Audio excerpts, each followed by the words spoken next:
AP News, I'm Mike Hempen. President Trump's special envoy Steve Witkoff says the U.S. is negotiating more talks with Ukrainian officials next week. We're now in discussions to coordinate a meeting with the Ukrainians in Riyadh or even potentially Jeddah. So the city is moving around a little bit, but it will be Saudi Arabia. And I think the idea is to get down a framework for a peace agreement and an initial ceasefire as well. The Trump administration is blaming Ukraine for a U.S. pause on military aid and intelligence sharing with Kyiv. They brought it on themselves. Keith Kellogg, the president's special envoy to Ukraine and Russia, tells the Council on Foreign Relations Ukrainian leader Volodymyr Zelensky was told last week's Oval Office talks would focus on signing a rare earth minerals deal with the U.S. But Zelensky instead made demands of the U.S. to side with his nation, leading to a blow-up and the aid and intelligence cutoff, which Kellogg says is having an impact on Kyiv. The best way I can describe it is sort of like hitting a mule with a 2x4 across the nose. You got their attention. Zelensky says he's still willing to sign the minerals deal. Kellogg says he cannot guarantee weapons will again flow to Ukraine, even if that happens. Sagar Meghani, Washington. President Trump has signed an order that delays new tariffs on Canada for 1 month, similar to the reprieve he announced earlier for Mexico. Pope Francis has recorded a pained and labored audio message to thank people for their prayers for his recovery. It's the first public sign of life from the 88-year-old Pope since he was hospitalized 3 weeks ago with double pneumonia. The Pope's message was broadcast to the faithful in St. Peter's Square. This is AP News. AP correspondent Karen Shamitz reports on Palestinians who have been forced out of their homes by the Israeli military in the West Bank. Volunteers in the occupied West Bank are cooking up trays of chicken and piles of rice, hoping to provide some joy to displaced Palestinians, marking the Muslim holy month of Ramadan. The Yasser Arafat Charity Kitchen in the city of Tulkarem in the West Bank has been providing daily meals for up to 700 people, trying to improve what's been a desperate reality for many. In just a few weeks, the Israeli military has displaced more than 40,000 people in the area who aren't allowed to return to their homes. Many have no access to kitchens, are separated from their communities, and struggle to mark the end of their daily fast for Ramadan with what are traditionally lavish meals known as iftar. Israel's most recent operation has dimmed spirits during Ramadan, but some are drawing hope from the charity kitchen. I'm Karen Shamitz. I'm Mike Hempen, AP News.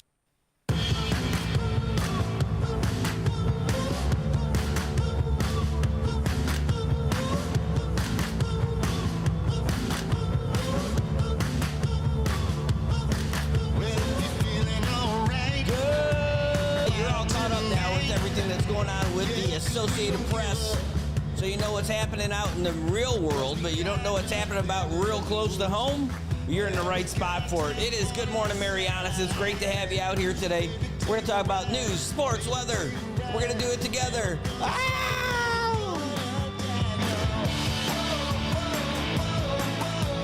right, let's calm down a little bit. Let's calm down. Hey, we got a great show lined up for you today. We got some great guests coming in. And I can't wait to kick it all off for you. We're getting started here. It's 7:41 now, but you're already caught up with all the good stuff. We're going to get you up with the weather, because right now it's 78 degrees out here in Saipan up at the airport. Humidity's at 90%. Yeah. Well, that's because it rained a little bit, probably. Yeah.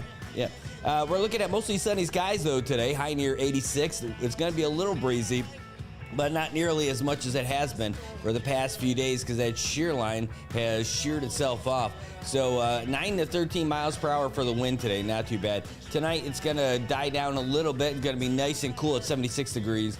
And this weekend should be lovely. Yes, we're looking at mostly sunny skies all weekend long, with a high near 86. All weekend long, except for nighttime. Nighttime is going to drop down to 76.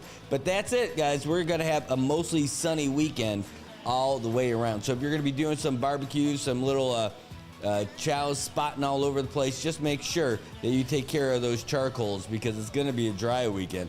Even though it's a little damp out there this morning, That's what we're looking at today. And don't mind that yawning. I don't know where it's coming from. It's not because we're boring today, because we got so much stuff happening. We got some guests rolling in, and we've coordinated it. I don't know. I'm a little skeptical. I wait for it to be seen. But it looks like we got a really cool guest coming in at 9 o'clock today. Yeah, so you already know we're going long for sure. But I'm excited about that. Good morning, Choco. Great to see you. This weekend is going to be sunny just for you. That's why National Weather Service has dialed up some great weather for you today. Louisa, good morning today. So great to see you again as well. Oh, my goodness. It feels like I haven't seen you forever because we haven't had baseball for a while now, like 1 week. Eric Mopness, my man, good to see you this morning. Thanks for tuning in. And Tobot, the tip man from Dan. Great to see you as well, my friend. All right, well, I know you guys are watching. June, hey, thanks for tuning in. Great to see you, too. YouTube on the NMI News Service page. I can see you over there. Also on the Good Morning Marianas page. If you haven't already, please subscribe. Well, you can subscribe to our YouTube channel. That'd be really cool at NMI News 670. But follow us here on Facebook for sure, the NMI News Service. And that's how we really get stuff happening. And, man, we've got a lot to talk about today. But the big thing that I'm excited about is that we're going to have somebody from D.C., one of those think tanks, on the show with us.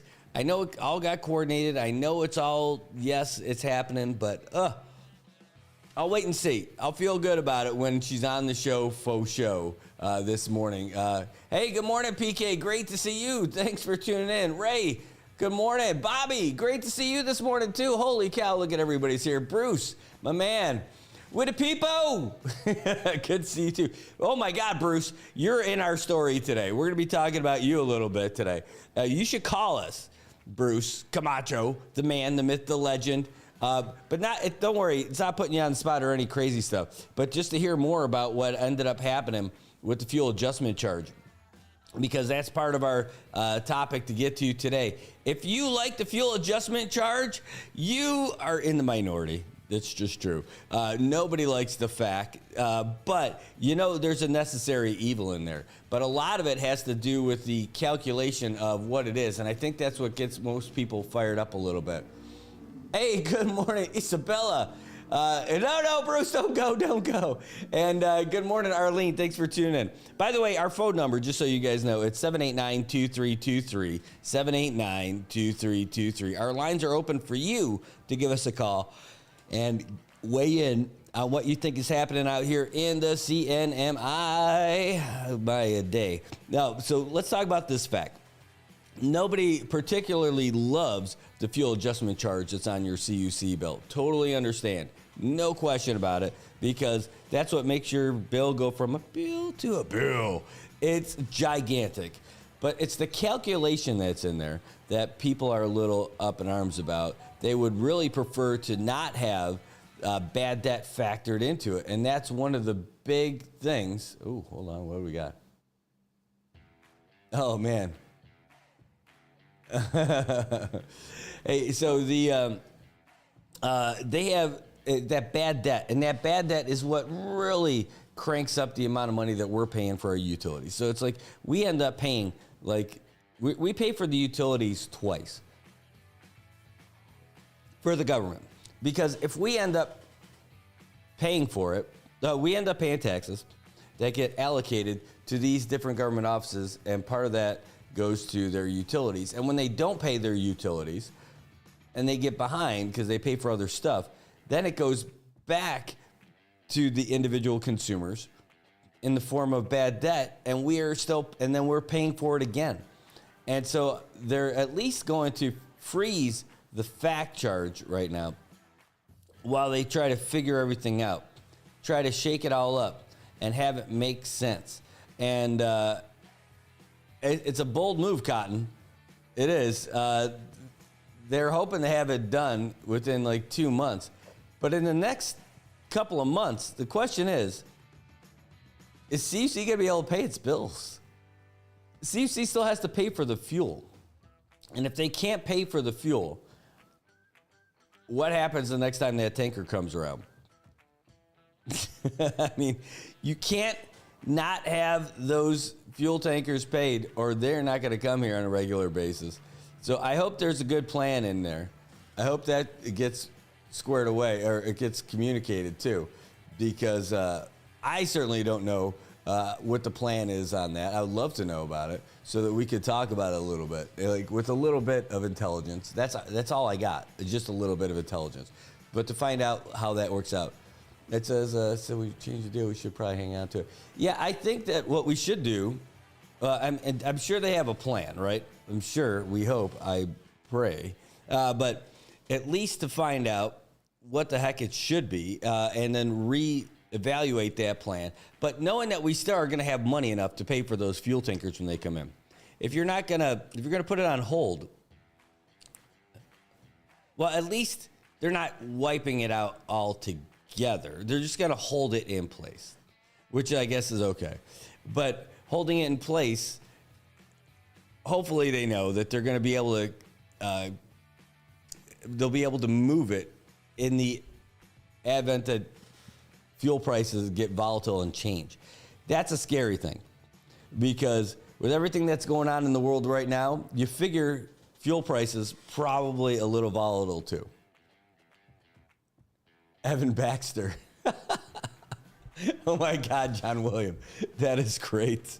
Evan Baxter. Hey, you got to have that one though from Bruce Almighty. You got to have that part in there. That's the good one.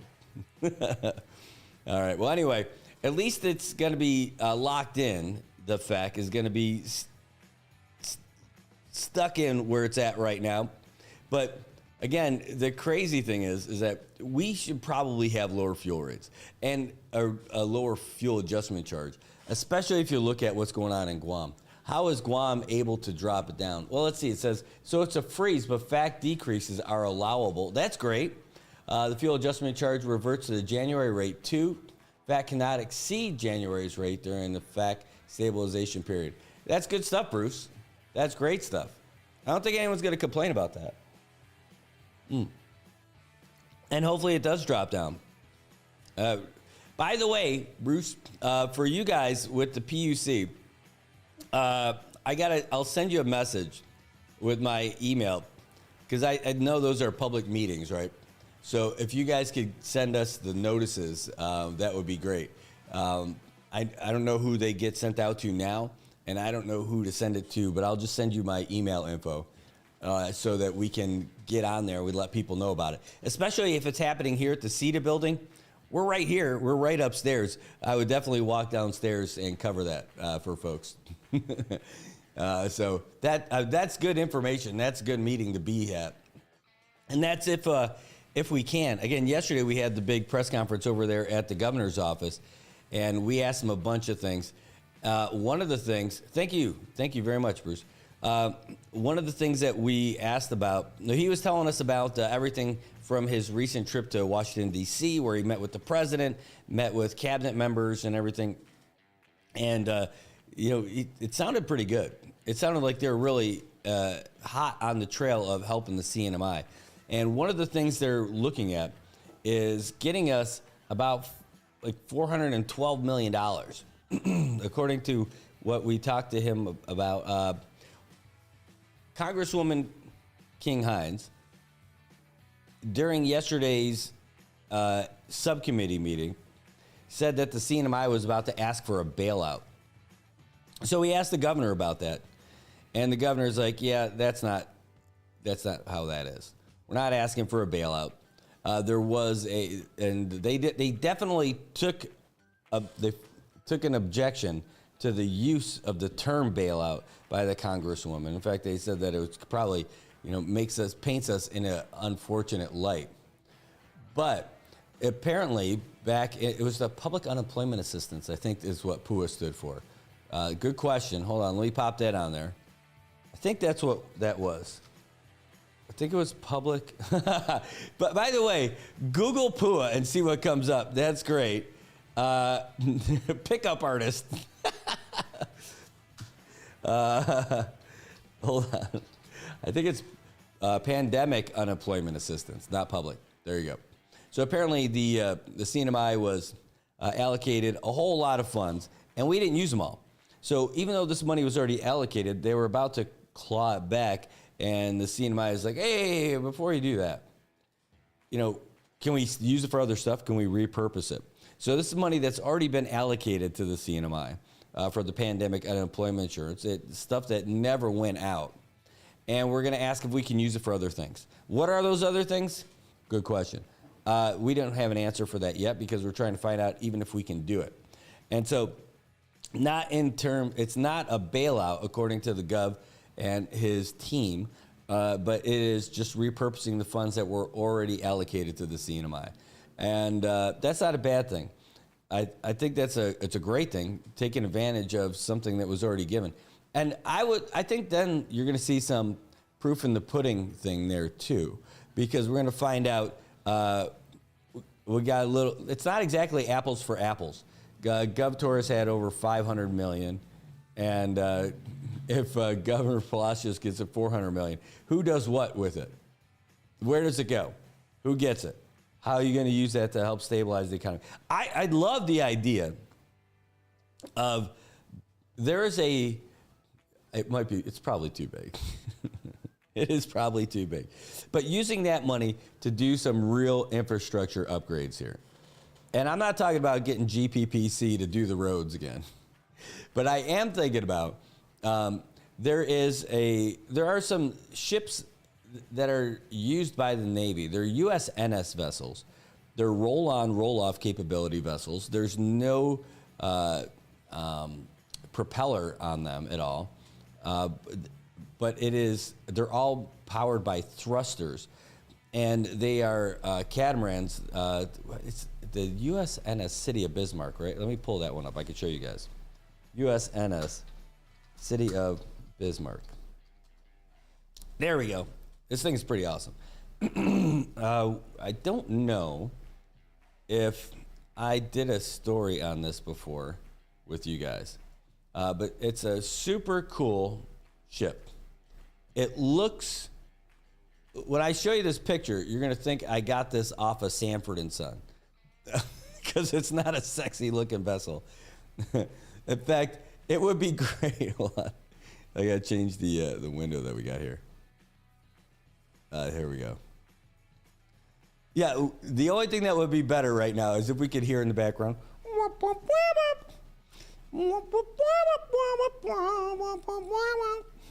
I mean, it looks like somebody made this ship. It looks like some of the folks living in some of those tin shacks are great. But this kind of looks like it was made out of leftover parts that were fished out of the jungle after YouTube. But really, this thing is pretty badass. What you're looking at right there is a $90 million vehicle, right? Hold on, let me put that on there. So it's a $90 million catamaran, high-speed catamaran. I don't know what you want to call it exactly, but you can roll vehicles on and roll vehicles off. It's used for shallow water transportation to basically do attack stuff. You can have a whole lot of Marines on there and a whole lot of vehicles on there for these things, and there's a whole bunch of them. Well, anyway, the thing is, this was brought up, not this vehicle in particular, but during the testimony given by Cleo Pascal yesterday. We were talking about this. Oh, hold on, we got a phone call coming in. Oh, hold on one second.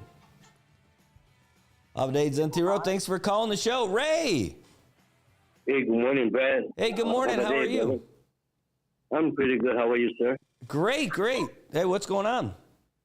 No, just to, that poor newscast that you did yesterday afternoon, and you're talking about the surcharge with QC. I got a recommendation for the governor if he's hearing this. Why don't you pump in to the QC surcharge and deplete that by pre-ordering ahead of time? So when you pre-order ahead of time fuel, of course, you're going to get a lower rate, and that's common sense. That's a brilliant idea. We don't have to be the burden to pay for for something that could have been reduced if they go that approach. I mean, that will benefit the entire share my point of view, and I just want to throw that in.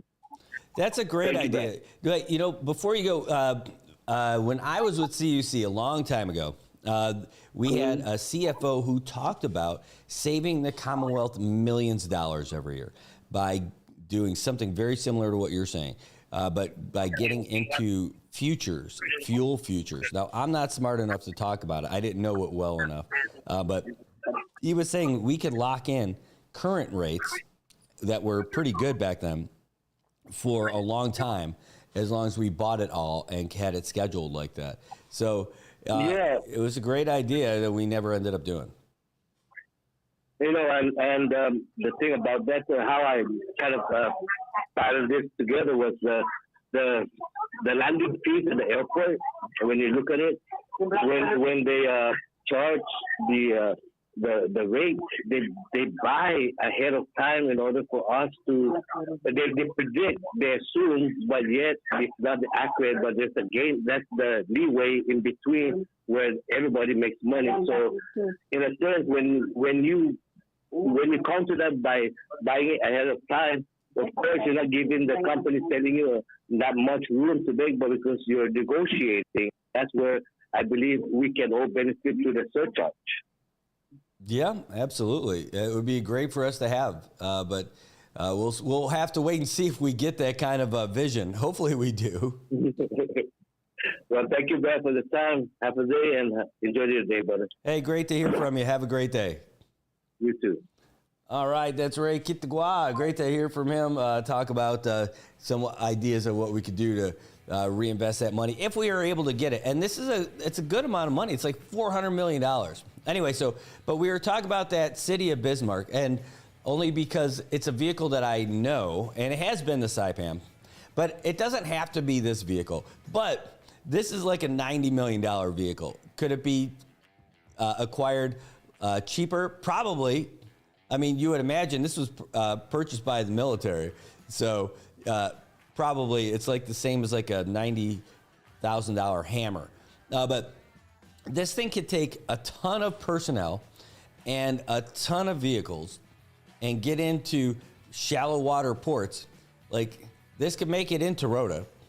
And imagine this: high-speed ferry between Rota and Guam that people could drive on and drive off. Instantly, Rota is a viable vacation destination for people from Guam. Like, everyday folks. Load up your car. And, you know, you could take a lot of people in there. It's not like they have to sit in their car while they're while they're transiting through the water. There's plenty of passenger space for these things. It looks like every single seat looks like a captain's chair. I've been on these ships, and they are great. And if we ended up getting something like this, it would be outstanding. Oh, our first guests are about to come in, too, by the way. They're just peeking in. So they are able to get through all kinds of water, all kinds of stuff. This could be a really cool thing if we got this. This would be a great solution for a lot of Rota's woes. I mean, it would absolutely be a great one, because look what's going on in Rota right now. Everything costs $1 million to get it there. People taking advantage of them with all the extra, with how much money it costs to ship everything over there, right? And forget it. Now they could go to Home Depot and drive back, right? They could load up. They could drive to Guam with an empty vehicle. Heck, they could go to Guam with nothing, drive back with a vehicle. And it could be all loaded up with all their Home Depot or whatever it is that they're picking up, to get around how they've been abused for decades by the exorbitant costs of bringing everything to Rota. We're still going to need to fly back and forth to Rota. 100% we're still going to need to. But this handles a lot, and it makes sense, again, to make it easy. What are you doing this weekend? I don't know. Let's just load up the car. Let's take the kids. Let's drive. Let's go to Rota. Coming from Guam, right? The transportation, the recreational freedom. I've already spoken with a bunch of folks from Guam who have boats. They're like, we would do that instead of bringing our boat up and just go there and hang out for the weekend. Imagine full hotel rooms. Even if people just want to do day trips, they could. If they went there early in the morning and went back in the evening. I mean, the amount of economic stimulus that Rhoda would get by having something like this. Plus, you need a maintenance facility. You need people who can take care of this stuff. This could be the game changer that Rhoda could use. This would be the winner for Rhoda. Something like this. It doesn't have to be this big, right? I mean, is that sustainable for how much fuel it would cost and all that other stuff? I don't know. But you're probably going to want to have something that's maybe not as massive, because you're not trying to move like 300 Marines and all their gear, all their warfighting gear, right? Even if it's half the size of this, it'd be pretty awesome for Rhoda. It would be a big economic boost for them. Be able to, and again, it's just Rhoda to Guam, Rhoda to Guam, Rhoda to Guam. It's not connecting all the Marianas. Just Rhoda to Guam, because you don't need to build a ship that's going to be perfect for all the islands. And all. Would it be great if we had one for the CNMI that connects all of them? Yeah, but does it make sense for all of them? No. First things first, Guam and Rhoda, connect them with this. It's gonna be a massive boon to the folks in Rhoda. I bet it makes their property values go up too. People are going to be opening up shops. Everything. I can't see a single negative thing about it. Just positive stuff. Roll on, roll off. You're going to have people working at the ports to service this. You're going to have people having jobs to take care of these things. You're going to have people taking jobs to make sure all the biosecurity stuff is taken care of. You're going to have people going back and forth for transportation. Imagine how easy it's going to be for medical, to get back and forth. This solves so many different things. If all of a sudden we get $400 million, a lot of it's going to go to Rhoda and Tinian. Get this for Rhoda. I'm telling you, everybody in Rhoda should absolutely love this idea. Everybody. You could buy a car in Guam and drive it back. Instead of paying $1 billion to ship it. It's like an extra $3,000 or $4,000, isn't it? To get it from Saipan all the way back to Rhoda. I mean, geez. Crazy. I think having another one like this between Saipan and Tinian would be great also. Not everyone's going to want to take the long boat ride for transportation. I would probably fly that nice 10-minute flight for sure. But the idea of being able to get stuff back and forth easy, like a washer and a dryer or a vehicle, or where you get stuff from you buy from Saipan and bring it back over. The big stuff. It's not like it would be a daily trip for groceries and stuff like that. But imagine what it would be like. Ask yourself, if you live in Saipan, how often or how much easier would it be to pack up your truck and drive the family over to Tinian for Pika Fest? Right? If the hotel's rooms are all full, you don't have to sleep on a beach. All right, kids, let's hop back in the car. We're driving home to Saipan. Winner chicken dinner. And look at that ship. It's not like you're going to use a helipad. You could just grill out. Okay, we're going a little too far. But that's it. So, JJ, you're right. So not only drugs. Think you got to think something else. This is why the one between Rhoda and Guam is the big link. There's a lot that you got to consider. Drugs is just a small part of it. You got to think about those brown tree snakes. You're gonna have to have a little army of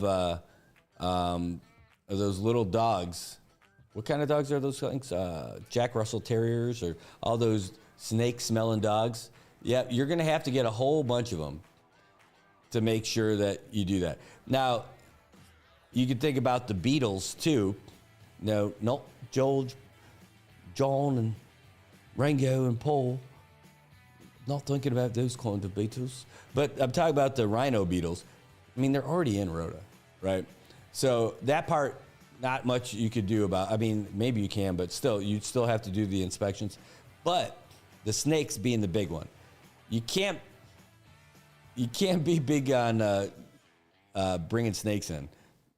You can't give snakes a break if that happens. So, but outside of the snakes, which is the big issue, that could turn our bird sanctuary into just a sanctuary. Yes, absolutely. Pilling says it could help our local farmers sell their produce between the islands. Absolutely. Absolutely. Especially from Rhoda, right? Specifically from Rhoda. But you know what the other thing is that it can bring people from Guam to drive over. Let's drive over on the ferry and pick up a couple sacks of those taro, right? And hang out. Next thing you know, like all kinds of artists will be making their own stuff. It'll be a fun place to be. Pizzeria will be a bomb. The guaranteed places won't close at 8 o'clock anymore unless the ferry leaves at 8 o'clock. This is a big win if we're able to get something like this. And there's a study happening right now. And I had this on the screen. I'm telling you, we're not going to get this one because it's $90 million. And it's a behemoth. I mean, look at that. We're not going to have that much traffic all the time, right? So we need something sustainable. But I mean, how many cars is a good amount of cars, and how many trips are you going to do back and forth every day? 2? What if it takes, instead of, like, how many cars could you fit on that beast right there? I don't know how many. But hey, whoa, great to see you guys. All right, tell you what, we'll definitely be able to get back and talk about this stuff. But what we're going to do first, we're going to take a real quick break. We're going to get you guys the latest from the Associated Press, and then we're going to take a couple of commercial breaks as well. And then we're going to introduce our guests, our in-studio guests who are here. You got to meet them before, but now this is going to be really cool. So don't go around. We're not going anywhere. Don't go around. Don't go away. We're not going too far. We're just going to take a real quick break, and then we're going to be right back. Hey, I'm Coach Derek Cutting, the owner and founder of Laddie Built Fitness.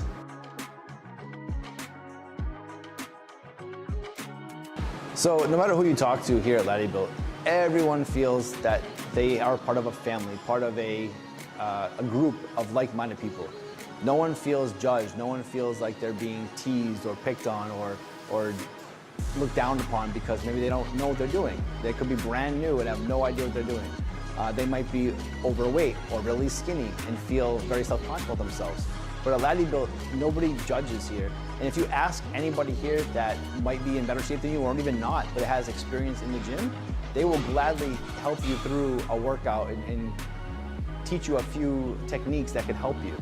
So Laddie Built organically from day one, since the boot camp era, has organically grown this fostered environment of community and being a safe place, but a strong work ethic community of people that want to get work done.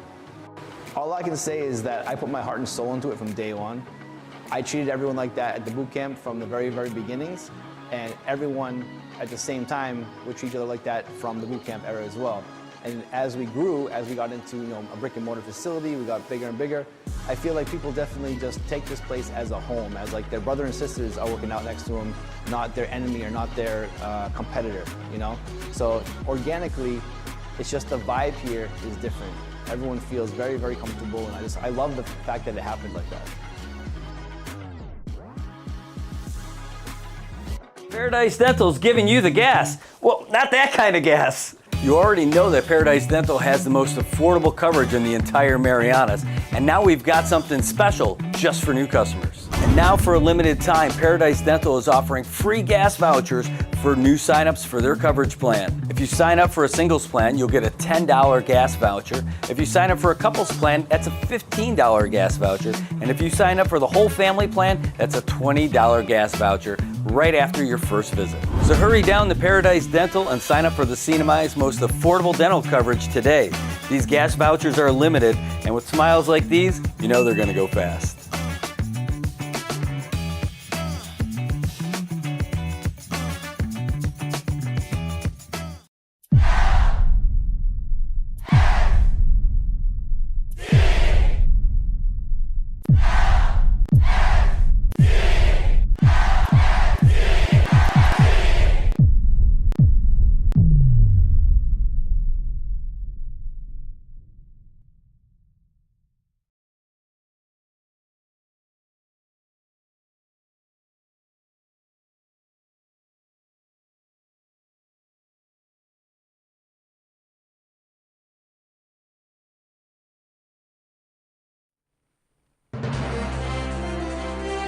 AP News, I'm Mike Hempen.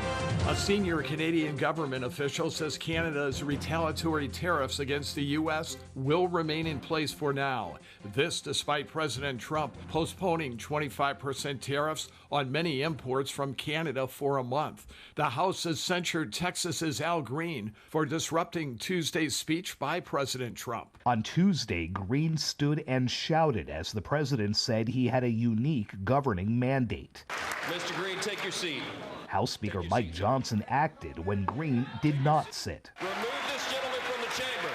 Yesterday, I would do it again. Green was unrepentant, and this morning in the same chamber, Representative Al Green be censured with public reading of this resolution by the Speaker. Green and other Democrats sang, "We shall overcome," as Johnson read the censure resolution. Sagar Magani, Washington. The Central Intelligence Agency is laying off some recently hired officers as President Trump efforts to downsize the federal government. The CIA says it is reviewing personnel hired within the past 2 years and that officers whose behavior or suitability make them a poor fit for the agency will be let go. The AP's Karen Shamus reports on the health of Pope Francis. Pope Francis is resting on Thursday after a peaceful night during his third week of hospital treatment for double pneumonia. The Pope has been sleeping with a non-invasive mechanical mask to guarantee that his lungs expand properly overnight and help his recovery. He has been transitioning to receiving oxygen with a nasal tube during the day. The 88-year-old Pope has been stable for 2 days after suffering 2 respiratory crises on Monday. Doctors underlined that his prognosis remained guarded. I'm Karen Shamas. This is AP News. The car of a family missing for more than 60 years may have been found. Multiple cars have been recovered from the Columbia River, including one that may belong to a long-missing Portland family who vanished after they went for a drive to find some Christmas greenery. Ken and Barbara Martin went missing in 1958, along with their 3 daughters. 2 of those girls washed up downstream a year after they vanished, but the rest of the Martin family were never found. Authorities say the car is caked in mud, so investigators are still trying to determine if the car actually belonged to the family. I'm Haya Panjwani. The Labor Department says applications for U.S. jobless benefits fell last week to 221,000 as the labor market remains sturdy ahead of an expected purge of federal government employees. That's significantly fewer than the 236,000 new applications analysts expected. I'm Mike Hempen, AP News. All right, welcome back, CNMI. It is 8:16 in the morning here on Friday, March 7th. And you're looking at a couple other folks on the screen because they are in here. They are back and ready to tell us about this great competition that they went to. We had them before they went to the show, or to Thailand. And now they're back. And we're going to hear all about this trip. We're going to hear all about this competition. And we're going to learn more about this hardware that they are rocking right now. Let's welcome them back. Thanks for coming back to the show, you guys. Great to see you, and we couldn't be more excited to have you in studio with us. Thank you for inviting us. Sorry, I got to turn that microphone toward you. Got to be able to hear you. Thank you for inviting us. Oh, so much better. Like magic, like magic. All right, so Coach Ty, introduce us again about what you guys, who you represent, and what you guys went to go and do. Okay, so we have been participating in WBC, Muay Thai World Pan American Championships, and so with me is Dylan Pondy, and so our other fighters have responsibilities with college and high school, so they can't be here today. So we went out to Monterrey, Mexico, and participated in Pan American Championships. Over 400 athletes there, and we were able to walk out with my niece winning a gold, DJ winning a silver, and Justin Aguto with the bronze. So we really made a name for ourselves. It was amazing being there. The people coming up, they can't pronounce Micronesia, but they're giving us thumbs up, their fist, and it's like one lady said, "Hey, you all are the talk of the tournament," because I think we did more than just walking in trying to rush and punch and get points. We actually went in with style, and we went in showing actual Muay Thai, and so it was a great experience. Well, and it was in Mexico, Yeah. and it's amazing that we got that kind of representation out there. This is kind of a dream, you guys saw it, and you were pushing for it, and now we are on the map where we weren't before, right? And with an international recognized organization. Yes. I mean, it's so amazing. I was telling the guys, Justin in the semifinals and DJ fighting, tears came to my eyes, because of realization that these, young athletes, have put forth such effort to work hard, and nobody's ever going to break, the hold that Cookie has on Micronesia. Such an excellent program that he's established, and it will always be there, and we will always be a fan of Cookie's. But for these guys to go there and be able to, represent not only the CNMI but all of Micronesia, because we now are the team that is registered as the team for Micronesia. So all the other countries would have to come through us to get to where they need to be. And so we are really proud. And like I said, it brought tears to my eyes just, to see the fruition of these athletes, what they are capable of doing. Well, it is awesome, and it's a great opportunity for the folks here in the CNMI and really the whole region. But starting off right here, ground zero with the CNMI and getting people excited. And you got some people excited. Dylan, man, let's talk about this hardware you got. First of all, these uniforms that you guys got, these trainers are awesome. Yes. It's a tracksuit. Yeah. We got down in Mexico. It took us about till we had to get to the semifinals to get these. Really? Like 2 days, yeah. Did they make them there? This brand here is called Youth, and it's like owned by Fairtex. And so again, Team USA didn't really say they wanted us on the team, but they wanted us to be the illegitimate stepchild. and so we have replicas of everything, but instead of USA, it says Saipan. And so in Italy, we will actually have a uniform made like this. That's awesome. And it will have, if in the future we have other athletes from Palau, Pohnpei, Chuk, whatever, it will have the U.S. flag, their flag. And so in Italy, it will have the U.S. flag, then it will have CNMI flag above it.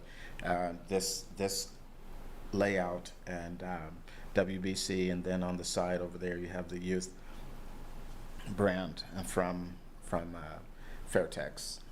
That's great. Mm-hmm. All right, so let's talk about this hardware. What do you got there around your neck? So right now, I got a silver in WBC Muay Thai. This is for placing second place, but like I always thought, first place is a lot better.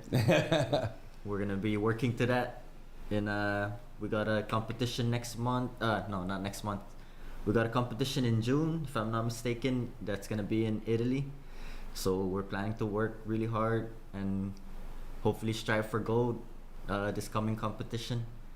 Yeah, I see that. So June 25th to the 29th in Verona, Fair Verona, the amazing Muay Thai World Festival hosted by WBC. And this thing's going to be pretty amazing.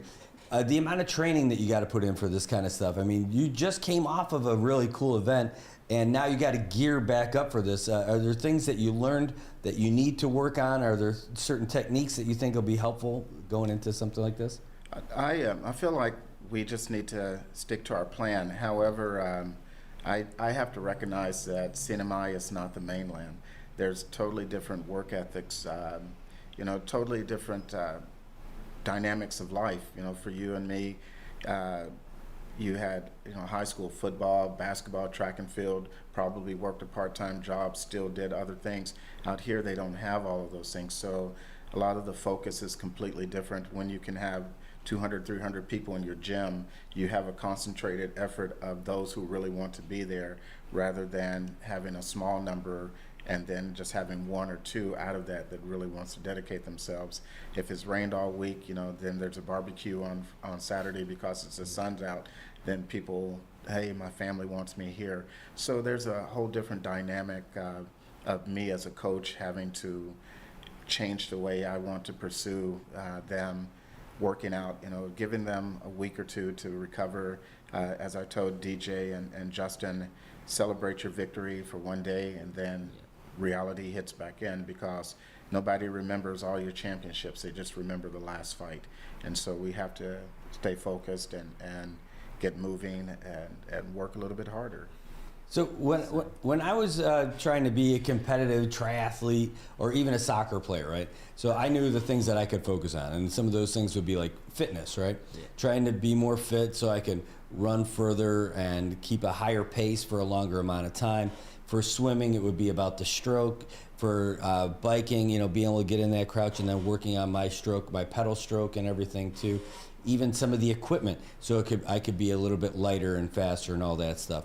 But when you're coming into training for a fight like this or these kind of competitions, what are some of the things that you can go from what you did in Mexico to what you could do in Italy? What are some of those things you'd focus on? Well, I'm thankful for Mr. Catching recording every single fight that we had, so I had time to rewatch every single fight and rewatch and see my mistakes, and definitely I know what I need to work on, and it's definitely getting my cardio up, because every time I'm in the second round I just start to fall, but I never back down. Do my best, and definitely we know what we need to work on for this fight camp. So we'll just put in each month. We're gonna try and get in 5 days a week and just keep going at it. There's no reason to shy away, because the time is up and the time is coming for us to rise to a greater level. It's great. So cardio, that's a big one. Mm-hmm. That's got to be. So what are some of the things, aside from you still got to do everything in the gym and all that, is there cross training that helps with cardio? Well, everything we do is kind of cross training, and so I like our fitness to be more geared towards the actual event. A lot of people like to run. Justin wanted to run, and he was really upset that his cardio didn't suit him. But one of the things I try to explain, there's a difference between a boxer and a Muay Thai fighter. When you're boxing the long distances, it helps sustain your lungs, and so, but you're not doing the kicking, you're not, contracting the muscles and things exactly the same. And so we try to do more HIIT style training for cardio that allows you to have that impact while you're, conditioning your lungs. So we really focus on a lot of things like that. Right now, I think what they really need to work on is breathing. And so I've been telling them we're going to go to Forbidden Island, and so they're going to wear, we're going to work on VO2 max, and and so they're going to be, with goggle and snorkel, and so they're going to learn how to breathe more efficiently. And so I think their cardio is where it needs to be. It's just that they haven't learned how to breathe correctly yet. Yeah, because I remember there was this one for my finals. I was in the chair thinking I was breathing all fine and regular, but Mr. Tai's like, that kind of breathing's gonna make you hyperventilate and not make the oxygen go to your muscles how it's supposed to. Because I'm there thinking I'm taking deep breaths, but I'm in the outside. I'm like right before the fight, and I didn't even notice it. Right. Wow. Yeah. Well, coaching helps. And experience helps. I can't imagine. So how many matches did you have to go through while you were there? So I had 3 fights in 3 days. Wow. Yeah. And that's a lot of fights in a short amount of time, right? Right. I mean, what would you normally do? Well, in Italy, he's going to probably have 5 fights because it's world. And so, wow. Yes, and so we have another fighter who is going to the Philippines in May to fight WBC, and so I've been invited to help start the new WBC in the Philippines. So it's an honor for, again, Micronesia to have me be able to go there. My niece Corey, she'll be there as well. but Justin Thomas Aguto, he will be going there, and if he wins there, he will have the invitation to Italy. And so, and I suspect that he will win. So. No kidding. Yeah, and I have a great confidence. Our young lady Gretchen, she didn't get to go because of she's a CW2, and the new laws that are coming out. We were informed that as soon as we touched down in LA, she would be arrested.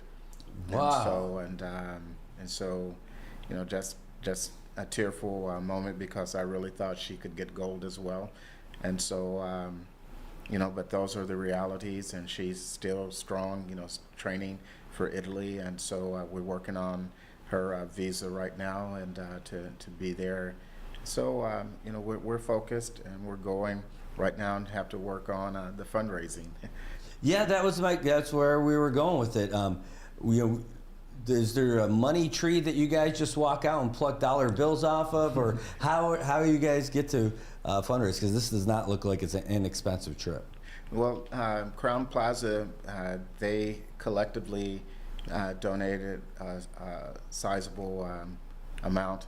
DJ's father's boss donated a sizable amount, and then DJ collected quite a bit. Justin's aunt gave $500 for him, and so then from the mainland we created a GoFundMe. So some of my relatives chipped in, so we had maybe about $1,500 from the States come in from Mexico. Wow. Then I actually paid over $2,000 out of my own pocket. But I don't want to do this for Italy. Yeah. And so we had, a little less than 4 months, and so we're going to try to get with Shell and some others about car washes and other things.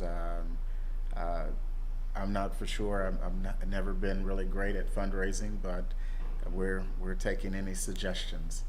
So. Yeah, maybe we just use you guys as trained assassins. So we'll go out like $5. We'll give a leg kick to your friend, or Yes. for $10 to your enemy. Yes, that would be great. Well, I can see there'll probably be some complications about that, but it is really cool. How about you're also just trying to promote the sport too, right? While you're doing all this, do you have any plans? Are there any engagements to go out and do something like that in the next few months? Yes, been working with some others and talking with Crew Pat from WBC headquarters. We are going to get together next week and meet on Palau and Pohnpei are actually ready to start making advancements, and so Pohnpei already has a spot for a gym, and Nice. so we want to go and really make sure that we're training coaches, we're certifying coaches, we're certifying referees, judges, and other officials, and so also the athletes how to spar correctly, how to wrap their hands correctly, how to do other things, so everything is on point for them to participate and be able to do this properly without injuries and any other things that could go wrong with the sport.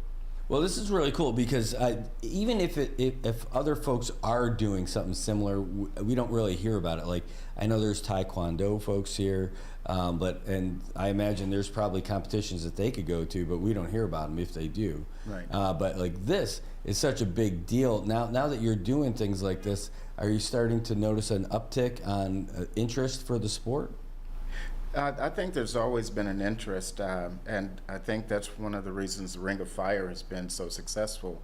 I mean, it's just like, it is fire. I mean, it's exciting, it's dynamic, and Cookie has like really awakened Micronesia, and so, but that's kickboxing, and so I think there is this desire for people to want to learn more. Also, Muay Thai is going to be an Olympic event, so we are on the front pages of doing some wonderful things. Hopefully, we can have a Team Micronesia that can compete, and and I've even I would like to get Shane or Alvarez, some other people may be involved that they could go and participate with us and see how this is running. You know, the thing is that we're not going to be cliquish in any way. We, you know, are inclusive of everyone, and that's what we want to do. And so, you know, hopefully one day it's going to be throughout not only Micronesia but other places. We've already been invited to New Zealand. They're having an Oceania championship, and but that interferes with our guys going to Italy. I don't want to take a chance on getting an injury or anything like that. So we've been put on the map, and so I'm really proud of our athletes. Well, while you guys were talking about that, it just dawned on me because you sent us some great stuff from when you guys were there. You sent us some photos and all that stuff, and it was just a really cool picture here. Let me see if I can't find it really quick, and see if I can't get it on the screen to show everybody while we're talking about it. Here we go. Boom. There we go. Look at this. So now this ring, is it just, am I looking at it different? Is it the perspective? It looks a little bit smaller than like that Ring of Fire, or maybe it's the same size. Oh, it's larger. Yep. It's much larger, and so there's actually 4 rings there, and so. Wow. Going on at the same time? There's like 4 fights going on at the same time? Same time. That place has got to be wild. It was wild, and you know, every morning we walked maybe about a half mile, you know, to the arena, and so that's the team welcoming us back, and so it's something that I think I'm sort of used to, but it was a great experience for our athletes. You know, I really, you know, challenge all the kids that I work with to see the world. You know, don't judge the world by the shores of Saipan. You know, let's go out and see the entire world. And you know, Godfather's. I was going to say Godfather's Pizza, but they do it. Saipan's best pizza. Yeah, I worked for the Godfather's Pizza when I was in college. But Godfather's has been a consistent supporter of our team, and you know, Scott invites us in and gives us free meals and some other things. Wow. And so he's been really there for us, and of course our postal business supports us, PMB, Postal Plus, Garapan Rural Branch. So we're really proud of our guys. DJ looks a little bit upset there because he didn't get the gold, but yeah, he knows that it was his, and so, but was it a decision?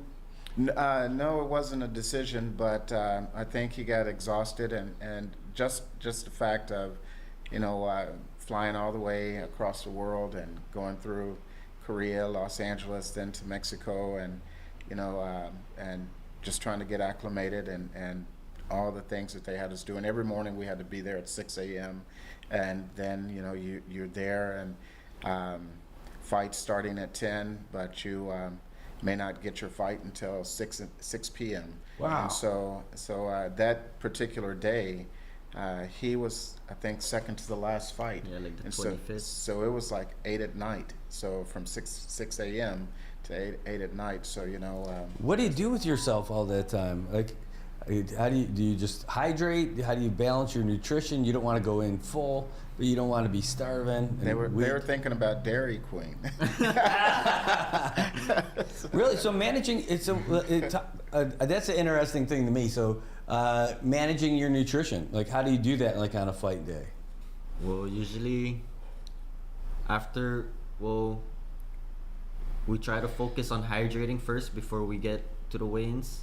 Then after the weigh-ins, we try to get some food into our bellies, and since we're weighing in at 6 and the fight start at 10, we try to get out and eat at like 7, and then Mr. Tai gives us a bit time to get in our rooms and like digest and let our body rest for a little bit before we head out and sit down for like how many hours before our fights or before the event starts. Mm-hmm. So yeah, well, I don't know how I ate, but I just ate everything I saw because I was we had this scale at the mall, So every time we would check our weights, we would be thinking that we're over, because if we go in and weigh in and we're over our weight bracket, they're either gonna move us up or they're gonna kick us out of the tournament. So And we're so really you worried you about weighed it. in every morning. Yeah. Wow. And so there was no time for recovery, and that was new for them. That's got to make it kind of cool, though. I mean, like, it adds another level of excitement to the whole tournament because everybody's balancing that, right? And Yes. so everyone's got some people who have done it more. Maybe it's a little bit easier for them, but and people who are just new, that's just part of the experience. But just knowing that that's insane for like a regular training regiment, Yes, right? Like, yes. it's not like you're gearing up for one big fight or something like that. It's a real test of your endurance and your discipline. Right. And then you know, while you're waiting, you can't go and just eat anything because you don't know when you're going to be called up. And so when you're called up, you go. And so fatigue can set in, then lack of energy from, lack of nutrition, so there's a whole lot of different factors in it. But, these guys are going to be used to that now. So how much time do they give you? Like, so you're there and they're like, you don't know when you're going to fight. Do they say, hey, you're fighting in 5 minutes, or like how much heads up do they give you? It varied. They call your name, and then maybe 30, 40 seconds later, they're calling again. And so within 2 minutes, if you're not there, No kidding. They're scratching. And so, again, if you're in the restroom or something, then, and so I'm running, screaming, hey, we're here. And so it was a hectic schedule. And Do you bring like a collapsible, like a foldable like cot so you can lay down or something like that to rest so you stay fresh, or what do you do? I brought one of my Muay Thai swords, so we took a lot of chairs and we made them like places to lay down. Nice. So yeah, it was a good experience, and again, there in WBC you can gain a lot of points, what I call petty points of just like, it doesn't even have to be hard, but you can get points. And so, but when we would warm up, we would do things. We had audiences there. We had people like just watching. And so yeah, I think for them, it was an amazement to see people seeing their training and the style of training, and and then just talking about, we're sitting there, and this lady and husband says, "Hey, Team Micronesia." It's like, "Yes, ma'am."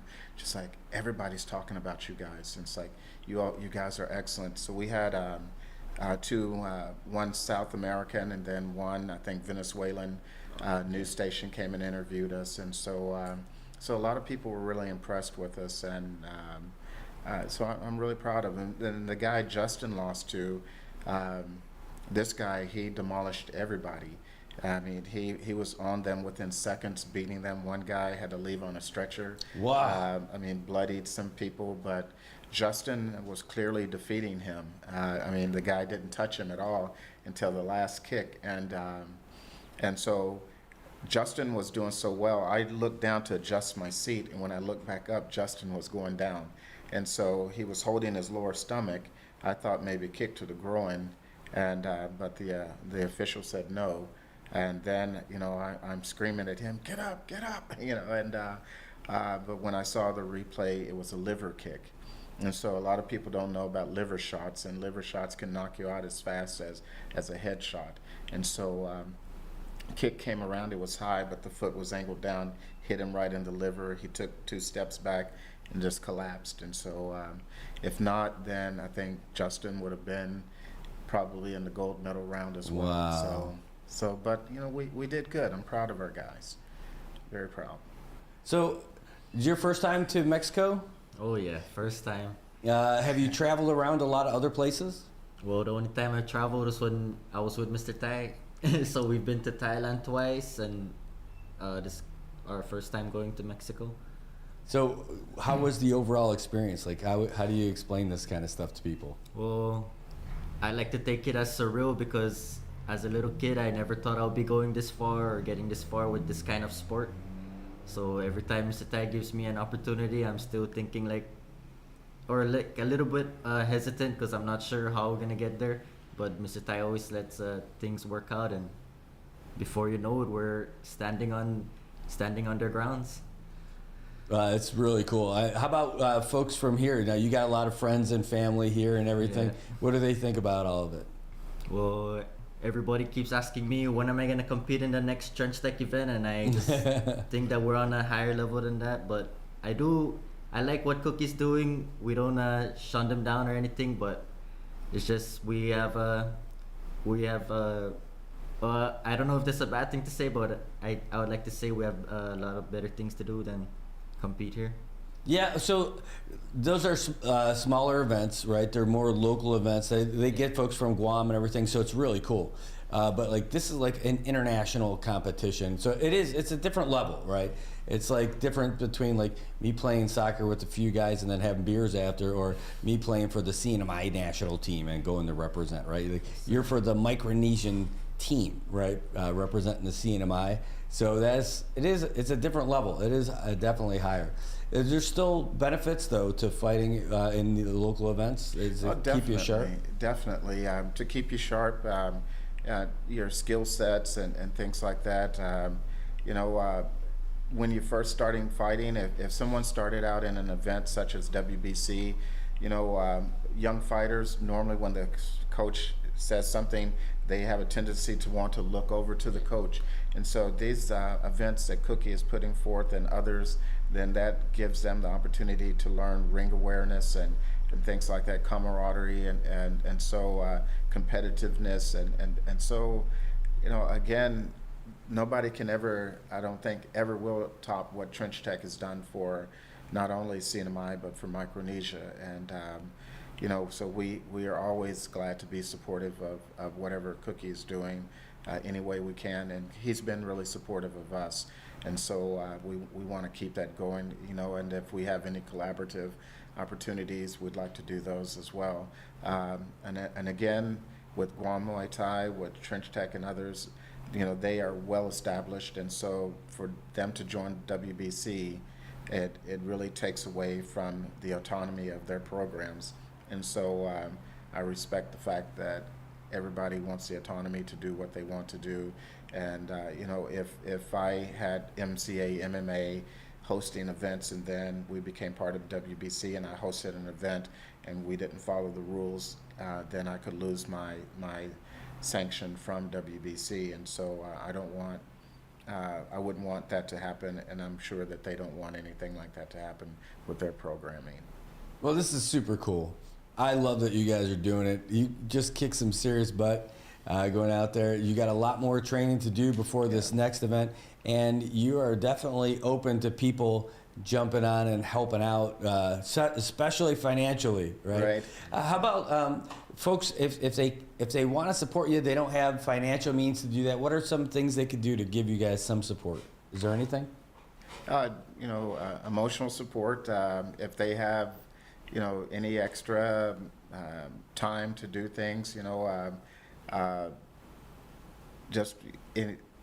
if they have suggestions for us, if anybody wants to come out and help us to do car washes, or some people said the food sales and things like that, any ideas, would be great.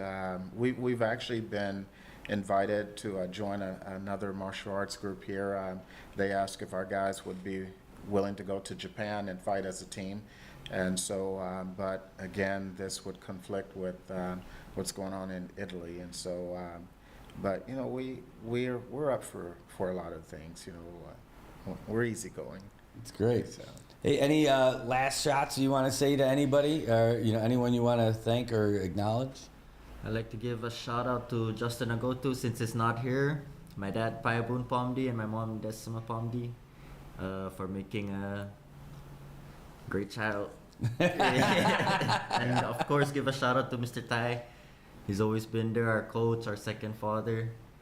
More than a coach, he's like a father figure for everyone in the gym. It's great. And I, my family, my wife, my daughter, thank you, and also, PSS, for putting up with me all these years. But, everybody in CNMI has been wonderful to me. So I love the place. Everywhere I go, I brag constantly. If I go to the beach every day, I never have to cook because people always invite me to eat with them. So I've been truly blessed, and I thank everybody for their support and what they have done for me and our group. Well, it's great. It's great to see what you guys have done so far, and it's exciting to see what you guys are going to be doing next. So I can't wait to see more of it. I want to say thanks to you guys for coming in. This is really awesome. Thank you, sir. Thank you. Great time for me. It's a blast where I get to see cool people doing cool things. All right, well, we are going to wrap this part up and get ready for section number 2. Look at, I'm even creeping on your screen. Whoa. All right. I want to say thanks to DJ and Coach Ty for being in here for this part. We're going to take a break. We come back. We are going to be really pretty close to having our guest that we haven't even told you guys about yet. So before we do that, though, we're going to get you an update. Well, we'll get you the update. We'll get you Today in History, and we'll also get you some more news from our sponsors. So thanks for tuning in, folks. We'll be right back. Don't go away. Hey, I'm Coach Derek Cutting, the owner and founder of Laddie Built Fitness.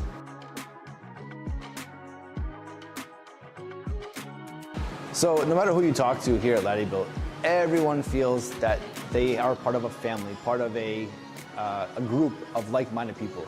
No one feels judged. No one feels like they're being teased or picked on or looked down upon because maybe they don't know what they're doing. They could be brand new and have no idea what they're doing. They might be overweight or really skinny and feel very self-conscious about themselves. But at Laddie Built, nobody judges here. And if you ask anybody here that might be in better shape than you or even not, but has experience in the gym, they will gladly help you through a workout and teach you a few techniques that can help you.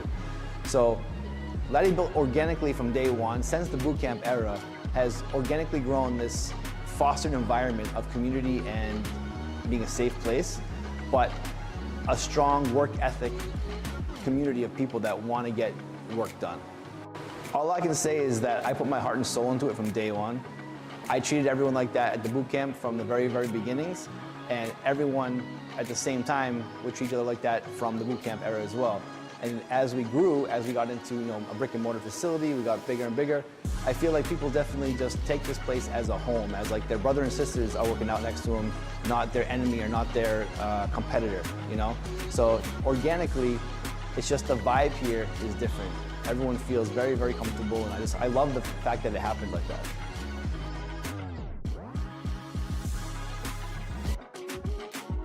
Got Medicaid? Paradise Dental's got you covered. We've got you covered from the moment you walk in the door with some of Saipan's best smiles. Medicaid covers your fillings, your extractions, and your checkups with no out-of-pocket expense. And Medicaid covers all of your x-rays without any additional cost to you. So remember, if you've got Medicaid, you're covered. Don't wait for a toothache. Call Paradise Dental today. Come here often.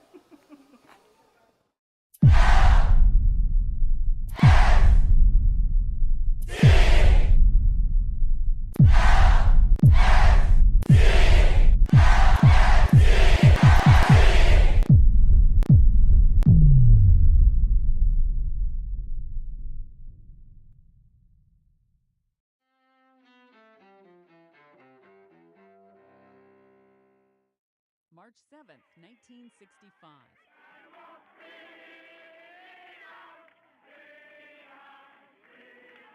A bloody Sunday for America's civil rights movement in Selma, Alabama. That's where state troopers and a sheriff's posse attacked civil rights marchers pushing to register black voters. The violence leads to 2 more high-profile marches and later the passage of the Voting Rights Act. 1936. Nazi Germany's dictator, Adolf Hitler, sends troops into his country's demilitarized Rhineland region. The move violates the treaty ending World War I and brings Europe a step closer to a Second World War just years later. And 1999. I know that you and Frank were planning to disconnect me, and I'm afraid that's something I cannot allow to happen. Movie director Stanley Kubrick, whose films include 2001, A Clockwork Orange, and Full Metal Jacket, dies at age 70. The year before his death, he told the Associated Press that despite the heartache, there's nothing like making movies. although it can be like trying to write War and Peace in a bumper car in an amusement park. When you finally get it right, there are not many joys in life that can equal the feeling. Today in history, March 7th. Sandy Kozel, The Associated Press.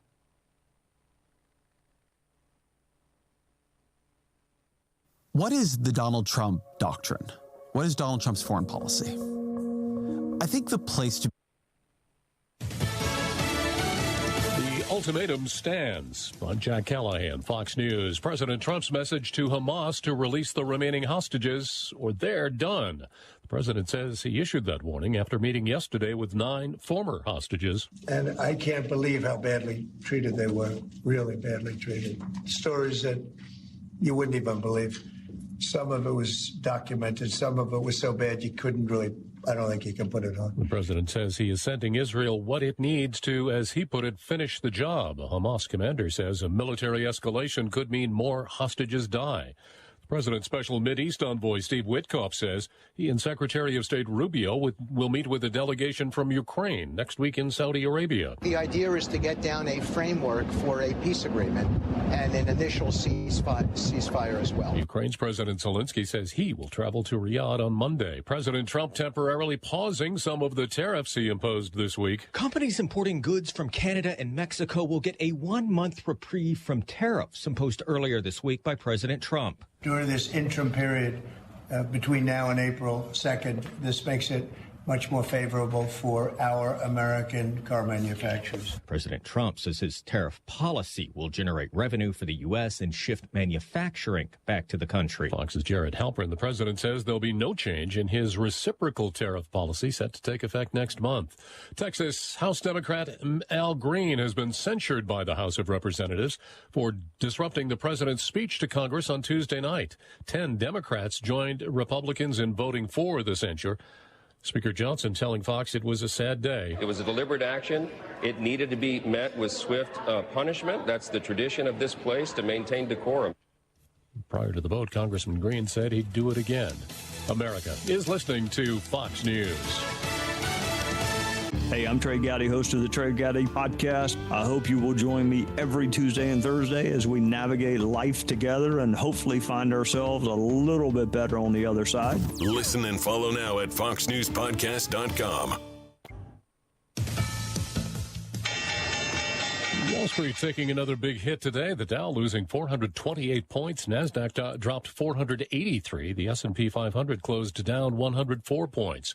The State Department considering asking for a criminal probe into the U.S. Agency for International Development. New State Department spokeswoman Tammy Bruce said the fallout from USAID started with a refusal to let ledgers be examined to investigate trillions in debt. Bruce called it an unsustainable way of running anything, a household or a government. Bruce said while life-saving work across the world will continue to be funded in many cases, it's uncertain if what was found with USAID will rise to a Justice Department matter. We've clearly got some problems, and so we're determined to correct those problems.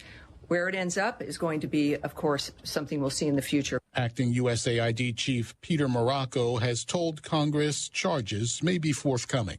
Gernal Scott, Fox News. President Trump held a meeting with many of his cabinet members today, telling them they will oversee cuts in their departments, possibly with recommendations from the Department of Government Efficiency. We heard from Pope Francis today as he continues to battle double pneumonia. The Pope hasn't been seen in public for weeks as he struggles to recover from multiple infections and double pneumonia, but he managed to send out an audio thank you in his native Spanish to his many well-wishers.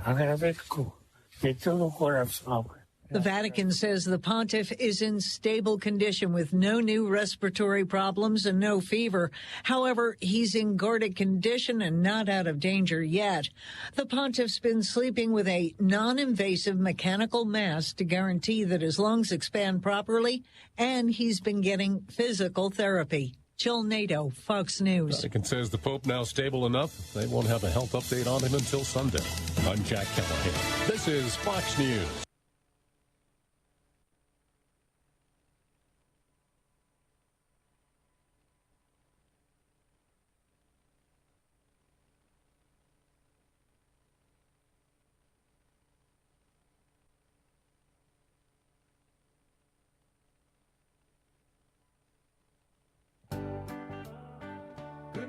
morning, Marianas. So many things we gotta discuss. Happy day, Tirawami, greetings to Rhoda, Guam, Saipan, and Tinian. For all your island news, from a beautiful place with Pacific views, it's always so much fun on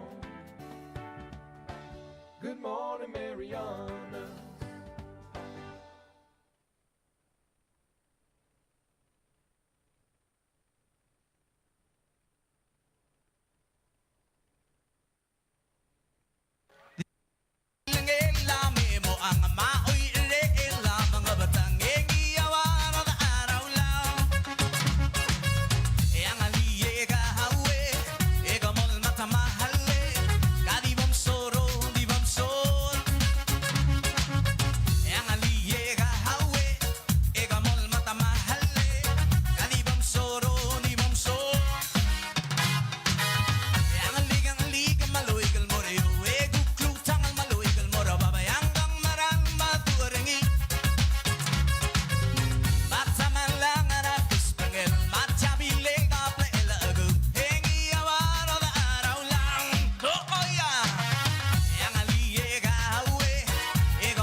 All right, welcome back, Marianas. We are just putting the finishing touches on this. Hold on one second. Making a call for our special guest that we're going to have in studio here.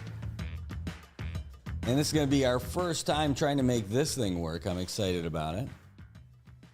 We're trying to make a video call right now.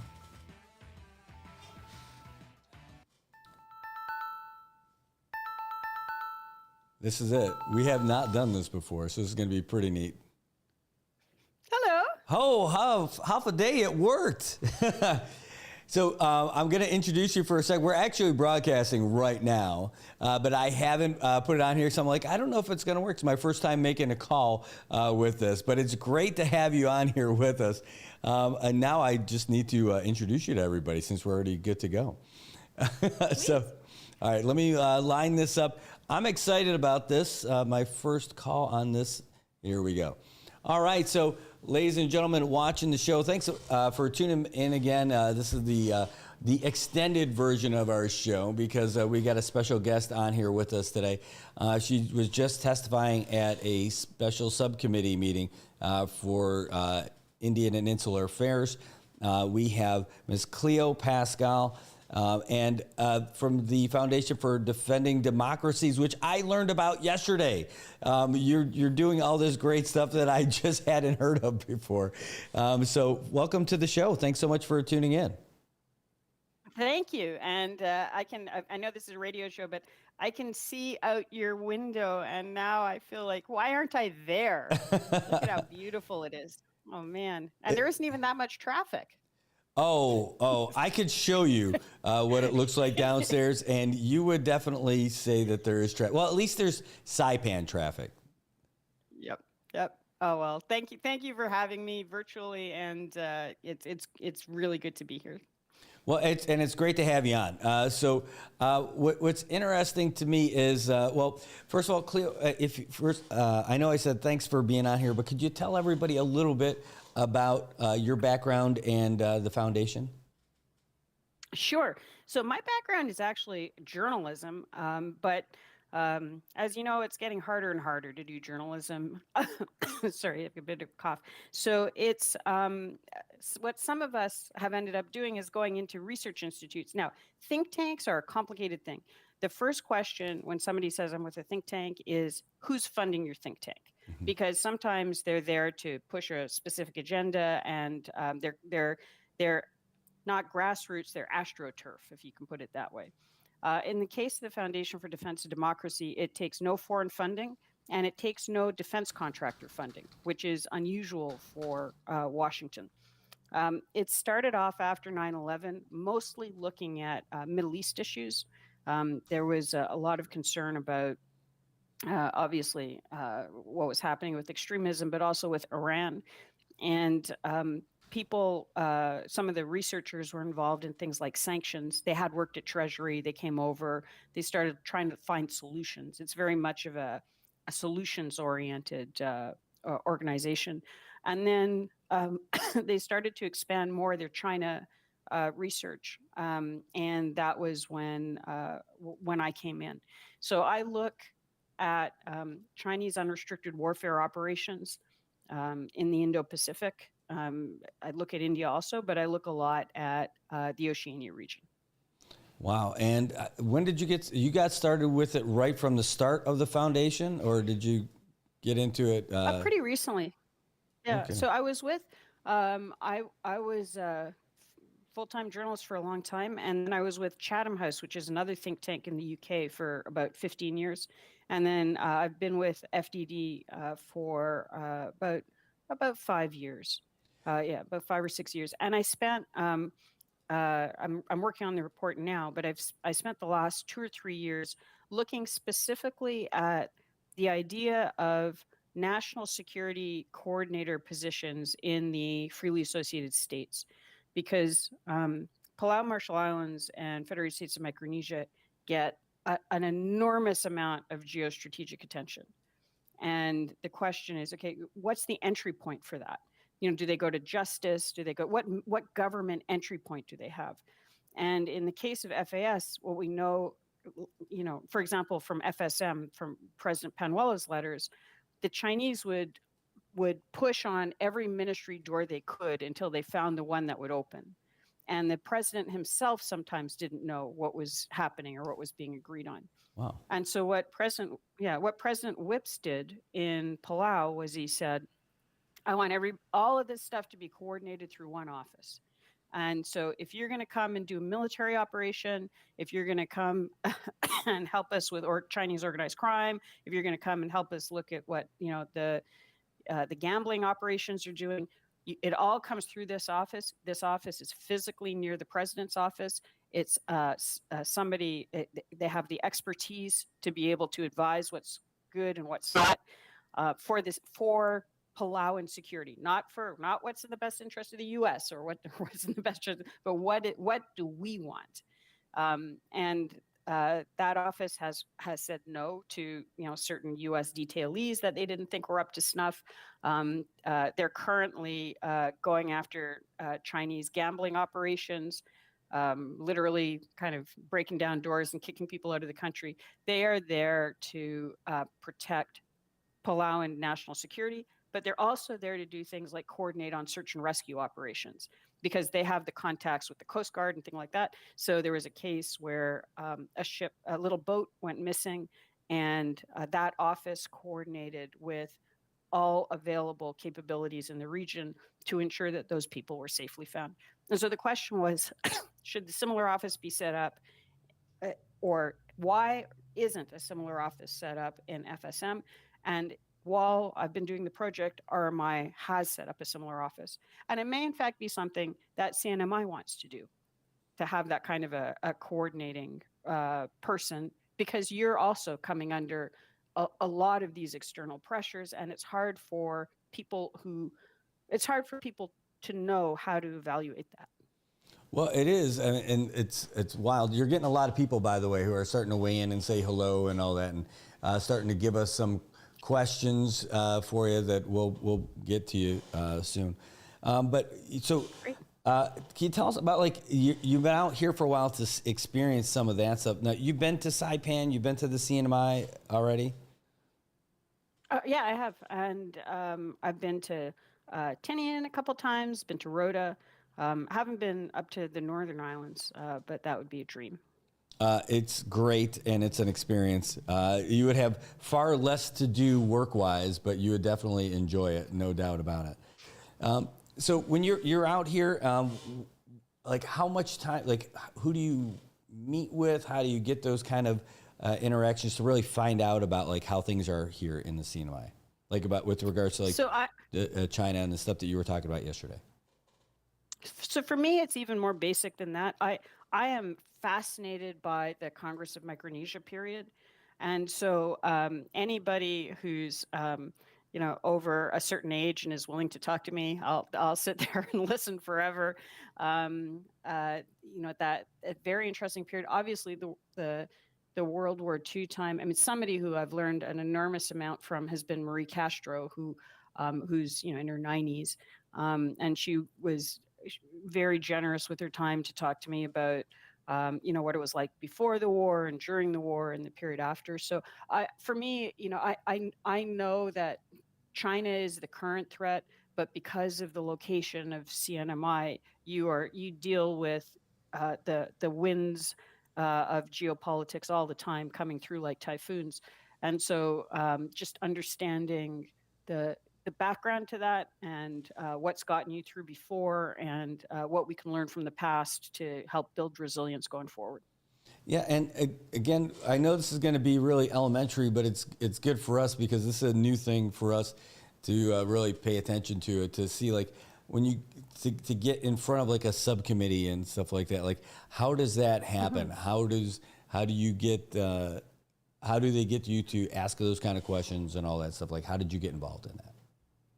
Yeah, so good question. I had no idea until, so this is the fourth time I've testified before Congress. The way it works is when somebody goes into Congress, whether the House or the Senate, they ask to sit on certain committees or subcommittees, depending usually on the interest of their state or their territory. So I think your representative, for example, is on transportation and small business, maybe Veterans Affairs. So you pick what you want, and or you put in your bid, and then the speaker decides where you go.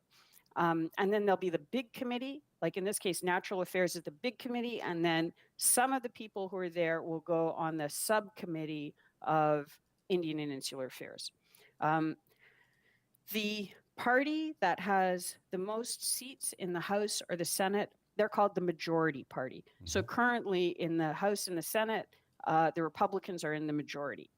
If you're in the majority, the committee itself will decide what a hearing topic will be. And then the staff for the majority on the committee, so this is the committee itself has its own staff, or the subcommittee has its own staff. They have majority staff and minority staff. So in this case, the majority is Republicans and the minority is Democrats. They're going to be, in this case, 4 speakers. The majority chooses the majority of the speakers, and then the minority chooses the minority. So it's actually usually not just let's all sit together and pick the best person they can. Often it can be very political. In the case of Indian and Insular Affairs, I have to say it's one committee which has had the least politicization. And one of the things I wish I had said at the hearing so that people knew is the territories is a bipartisan issue. There is support across both parties. It's not a topic where people fight each other on. And it's one of the reasons, for example, why the compacts were, they needed funding and they got approved. Ukraine didn't get approved. Taiwan didn't get approved. Israel didn't get approved, but the compact funding got renewed. So the issue of the FAS and the territories, Pacific territories, is bipartisan. There's a huge amount of support. So in my case, I was asked to testify. The way it works is everybody who testifies puts in written testimony, which can be 12 pages long, and then you get 5 minutes to speak for your oral testimony, and then every member of the committee gets 5 minutes to either make a statement or ask questions. In the case of the subcommittee hearing yesterday, because your representative is not on that subcommittee, she requested to be able to sit in on the hearing, as did the representative from Guam, who's also not on the committee. The representative from Guam ceded part of his 5 minutes to her. So she had a total of about 7.5 minutes, during which she made her statement and asked some questions. By the way, no, that's great. So this is a question that came in yesterday while it was happening too, and I think it's probably just a holdover from like when it was founded and everything. This is from one of our viewers. Says, ask her why it's called Indian, where it's Indian and Insular Affairs Committee. It's like the dumbest thing. I mean, there are a lot of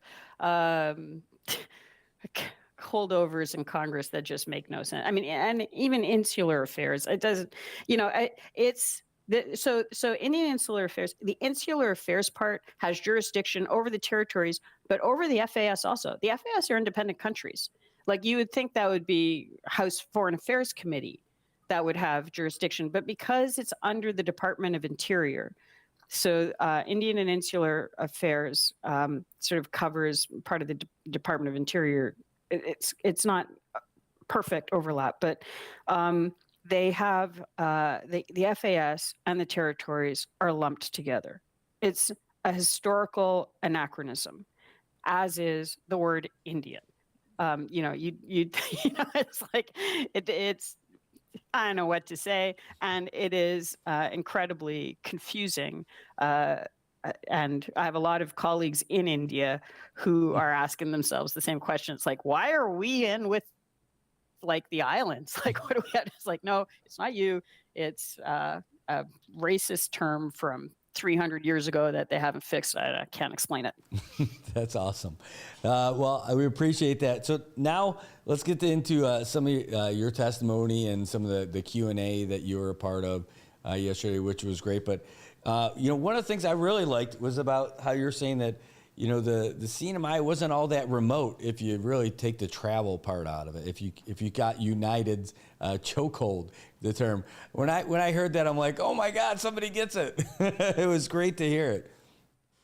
Yeah, I mean, you're not. I mean, the reason that you've been at the forefront of all of these geopolitical waves is because you're like the closest point to Asia. You're the closest.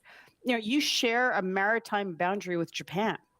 The Battle of Saipan, the Japanese fought to the death on Saipan because it was the inner defense perimeter. They knew if they lost Saipan, Japan was in striking distance. Right. That's, that was with technology from 80 years ago. I mean, it's a brutal way to describe it, but, you have much better access to Asia than, than pretty much anybody else, like in that part of the world. So your potential access, if you can unlock the transportation cost issue, is off the charts. It's limited only by imagination, and that's one of the frustrations that I have is, there's a real lack of public discussion over imaginative alternatives to economic development, including things that we brought up. I mean, you might want to discuss it more, but things like healthcare, but also education, becoming an educational center for the region, things like that. You're not far. You're not far from some of the largest markets in the world. Well, and that was great. One of the things you brought up also was the ferry service between Rota and Guam. Can you tell us a little bit about that? Yeah. Yeah, so this is something when I was in Rota, this is something that people in Rota were talking about. That, if you had a fast ferry service between Rota and Guam, you'd get well, first of all, if you're looking at package tourism like the South Korean package tourists, and you're selling a package, and you can go to Guam for 5 days, and then you go on a 2-day trip to this garden paradise of Rota. I mean, Rota is just beautiful. So you've got that kind of standard tourism stuff, but you also can hunt on Rota. So if you're on a U.S. military base and you're stuck, you're a bored 22-year-old, right? And you know how to shoot, and you've done every nightclub in Guam, a 3-4 day trip to Rota where you can go hunting and eat delicious food and just go somewhere different becomes very attractive. And then off the back of that, you can start to really lower some of the commodities costs for the people of Rota. The transportation costs go down for, everything from, furniture purchase or basic supplies. It gets you don't have to fly to Saipan to fly out or you can just take the ferry to Guam and fly out of Guam. So it changes the options for Rota, and it just connects the chain in a way that, frankly, I think politics have artificially divided since the Spanish-American War. It just can bring you back together in a way that I think would be not only economically helpful, but culturally helpful. Yeah, I was hoping that if we do get that, we get one of those roll-on, roll-off ferries where people can drive in and drive off and make it a much easier way, because at least at the very beginning, there's a very finite amount of rooms in Rota. And there's more rooms available if everything's open. But with Rota Resort being closed and everything, still a finite amount of rooms. And if people could just drive over and drive back, maybe even day trip it, depending on how many trips a day they do that with the ferry. Yeah. I mean, this is exactly, this discussion is one that needs to be had there. You guys need to figure it out. Talk about it, put together a plan, and just make it a priority. Currently it's not something that gets talked about, so it doesn't jump up the priorities list. I think that there are a lot of different ways of getting at this. There potentially support in multiple sectors. Those sorts of ferries have, if you want to be very strategic about it, they have dual use capabilities. It would not hurt the U.S. Department of Defense to have some of that sort of stuff operating in the region and having port facilities that can accommodate them. So, maybe you can get DoD to help build the sort of landings required for that kind of, you just get creative and put together what you think will work. And instead of pushing for the same old things, build out things that have a lot of different economic legs to stand on, instead of, just one solution that keeps getting offered over and over. Well, I know that we do get one of those, and that was one of the conversation points you mentioned yesterday. And I remember following this and seeing how Palau reacted to it.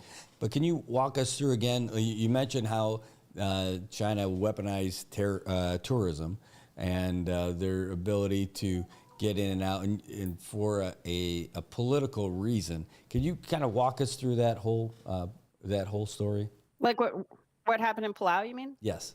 Yeah.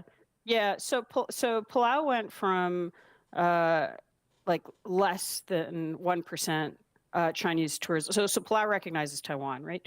And it went up to like over 50% in a very short period of time. And there are a few different elements to this, which we didn't have time to get into in the hearing. But the Palau Tourism Bureau actually did a study of the economic impact of it. And what they found was it was actually costing Palau to have the Chinese tourists. because the Chinese tourists would pay for the package holidays before leaving China. So that money didn't come into Palau. It went to like a Chinese tour operator. And then they would come to Palau and stay in Chinese hotels and eat at Chinese restaurants. And they would use coupons, which meant they weren't paying tax on anything. And then they would go and stand on the coral and rip the fish out of the reef and, kill the giant clams and, boil them in the kettles in their hotel rooms. And like, there was a lot of actual physical cost to having that sort of tourism in the country. At the same time, they were going into partnership. The Chinese hotel operators, for example, would go into partnerships with key local Palauans to, the only people really making a lot of money off of the Chinese tourists would be very specific, targeted, influential people within Palau. I mean, some others, but mostly that. So that then there would be political, there would be domestic political pressure to continue the tourism because those specific individuals were making money off of it. The country itself might be losing money as per the Palauan Tourism Board. And this came to a head when there was a proposal to double the number of flights from China. And the Palau Tourism Board itself said no. I mean, wrote a letter to the president then, to Tommy Romengesau, who was president then, saying we don't want you to double Chinese tourists. We can't really handle what we've got now, and we're not sure about the economic benefit. And then that sort of precipitated a bit of a spiral. What was happening was the Chinese were threatening that if Palau didn't switch recognition from Taiwan to China, they would pull all the tourists and crash the economy. And ultimately, that's sort of what happened. And it left, if you've been to Palau, you can see the physical scars of it because there are a lot of half-built buildings in key locations, long-term leases that were given to the Chinese that distorted the local real estate market. The buildings have been left in ruin. It's difficult to know who still owns it. It's kind of heartbreaking, actually.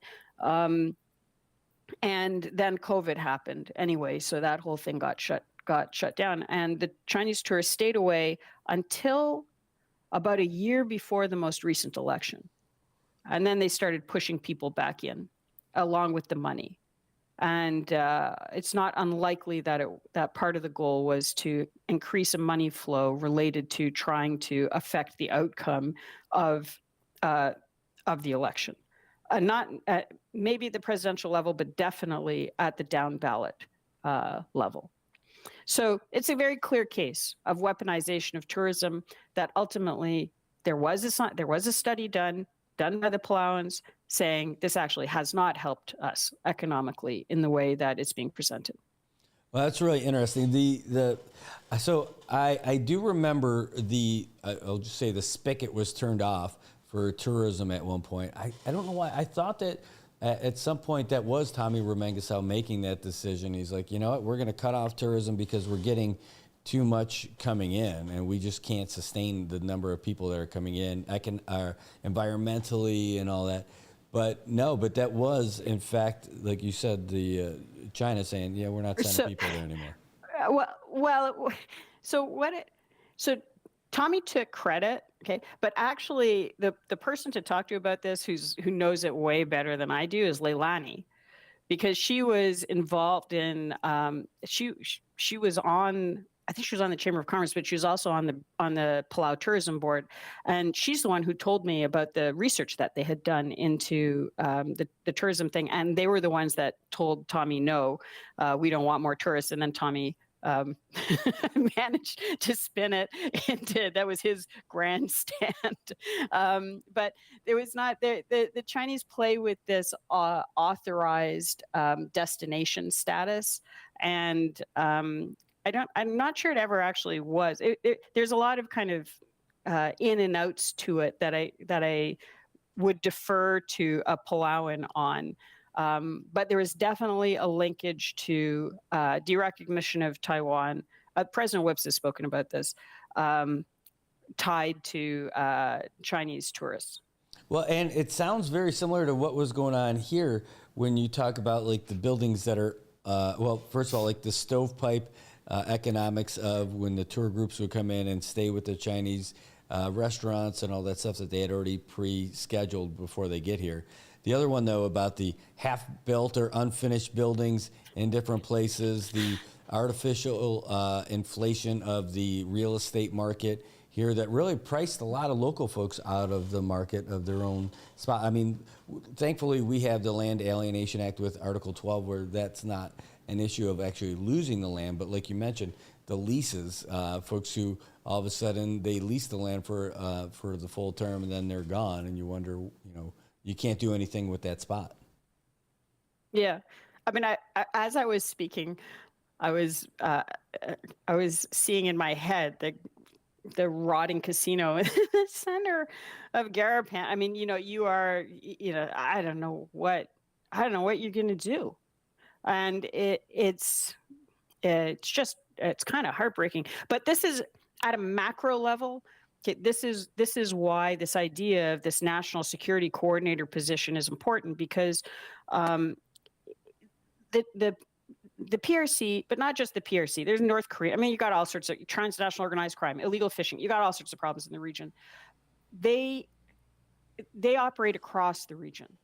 And so I'm telling you what Palau's experience was, but a Palauan could tell it a lot better.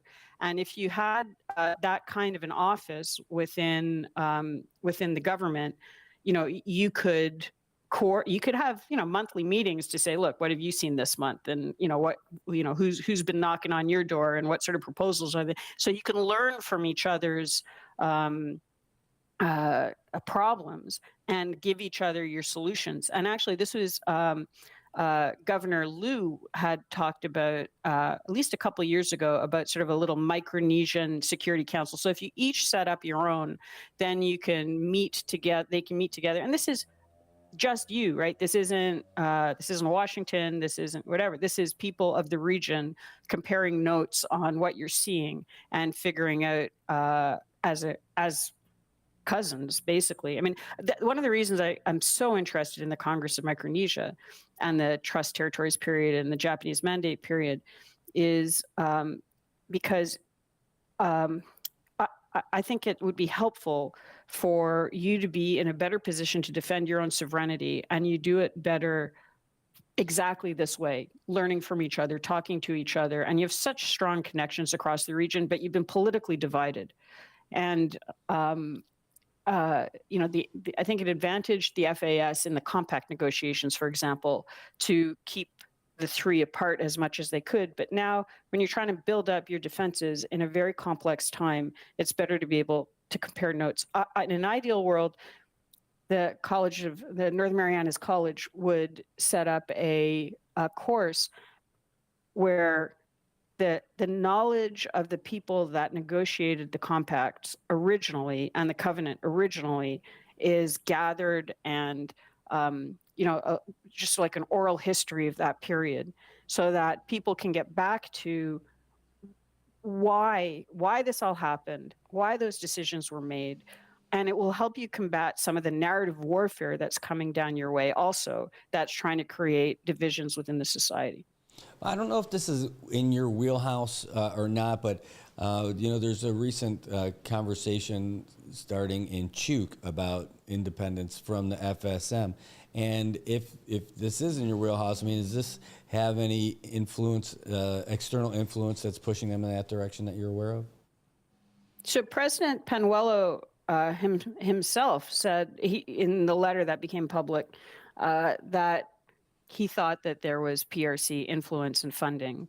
Now, what tends to happen is the PRC takes a legitimate grievance, blows it up, and then gives you the wrong solution. And I would point to YAP in particular, actually, given, so YAP, the Yappies feel like they're not as well treated as the other three. And they voted in a referendum to relook, to open the idea of relooking at their arrangement with the FAS. They have a real problem. YAP is not really treated quite the same. But then if you say, okay, so the solution is to go independent, and then that leads you into an opening for the PRC. So they tend to take a real problem, blow it up, and give you the wrong solution. So I'll give you an example. CNMI has economic problems. You blow it up and say, these economic problems are existential. There's nobody can feed themselves. And so the solution is Chinese tourists, right? Like that's the pathway is consistent and it doesn't let you deviate. The problem is created or exacerbated with a specific outcome in mind. So let's talk about Chinese tourists a little bit, if you don't mind. So in one of my previous lives here, I was with the Department of Defense and I have a lot of good contacts with them. We talk about it a lot, and the conversation you hear about is like for national defense and everything. And what automatically I think about that, I think of military stuff and security. But the concept of actually having tourists come in here from China, this is the big discussion point here. Is it really an issue? And is that really an issue of making us less secure as a Commonwealth? So, is there a number? Is there a percentage where we can actually have folks come in here from China? Because most of the folks that we have that come in, happy-go-lucky tourists, just having a good old time, their first time in being in USA. And having a convertible, and enjoying it, probably not anything nefarious. But is there a percentage where the CNMI could benefit from that financially, from having folks come in, where it's not overwhelming or debilitating if all of a sudden that well gets shut off from us? So I think that for me, the way to look at it is how to put in place mechanisms that ensure that CNMI is benefiting from whatever activity is happening, and and this goes beyond the Chinese tourists. So the first thing is the visa stuff is just they have to. There's no reason for them not to have a visa, and that will cut down immediately on a lot of your problems. The only Chinese that benefit from not having a visa are ones that you don't want in the country anyway. Right. So why not just that excess number? The wait for visas is not stopping Chinese tourism anywhere else. As was brought up in the hearing, there's Chinese tourism in California, no problem. Just make sure they have to have a visa, which means that there's a minimal background check on it, and then make sure that the tourist money isn't just circulating in contained pockets and not benefiting the population as a whole, which is what we saw in Palau. I'm not really sure how widely benefiting it is, and again, I would recommend talking to some of the Palauans about their experience on it. And then you're going to need, you've seen the criminal cost of some of this. You've seen the Bureau of Motor Vehicles illegally selling driver's licenses, the drugs through the mail, the drugs coming in domestically, the prostitution. When you're doing your economic, this is not, the Chinese tourists are disproportionately linked to criminal activity, unfortunately. So there is an externality cost that sometimes isn't factored in. I'm not saying no Chinese tourists. I'm saying they need to have the same requirements as everywhere else in the U.S. And when you calculate the actual cost benefit, and make sure that you're including all of these other issues, including the extra cost for police, for prosecutions, and all that kind of stuff. I would also just one other point. The 2017, and you're right, the biggest victim of the Chinese Communist Party are the Chinese people. Most Chinese people just want to live their lives. The Chinese state makes it very difficult for them to do so. The 2017 National Intelligence Law of China requires, by law, every Chinese citizen and Chinese company to support Chinese intelligence efforts. They're punished if they don't, and they're rewarded if they do. So if there is an opportunity for a Chinese citizen or company to benefit the Chinese state, somebody will try to figure out how to do it. So that's why certain sorts of businesses like casinos, you have to assume there's a linkage to the Chinese state, and the Chinese state has been very open about its strategic goals in the region. Speaking about, and thanks for working with us through your coughing. That sounds awful. I'm sorry about that. I hope you feel better soon. But speaking about that with the casinos and stuff like that, now the point on like IPI, we talk about that too, and how that was just that organization ended up wielding all sorts of influence, all the money and things happening, but it got to a point, though, that even China, didn't they put a halt to that and people having, being able to bring their money outside their borders to go to casinos like what we had? And isn't that what got us on a blacklist in the first place?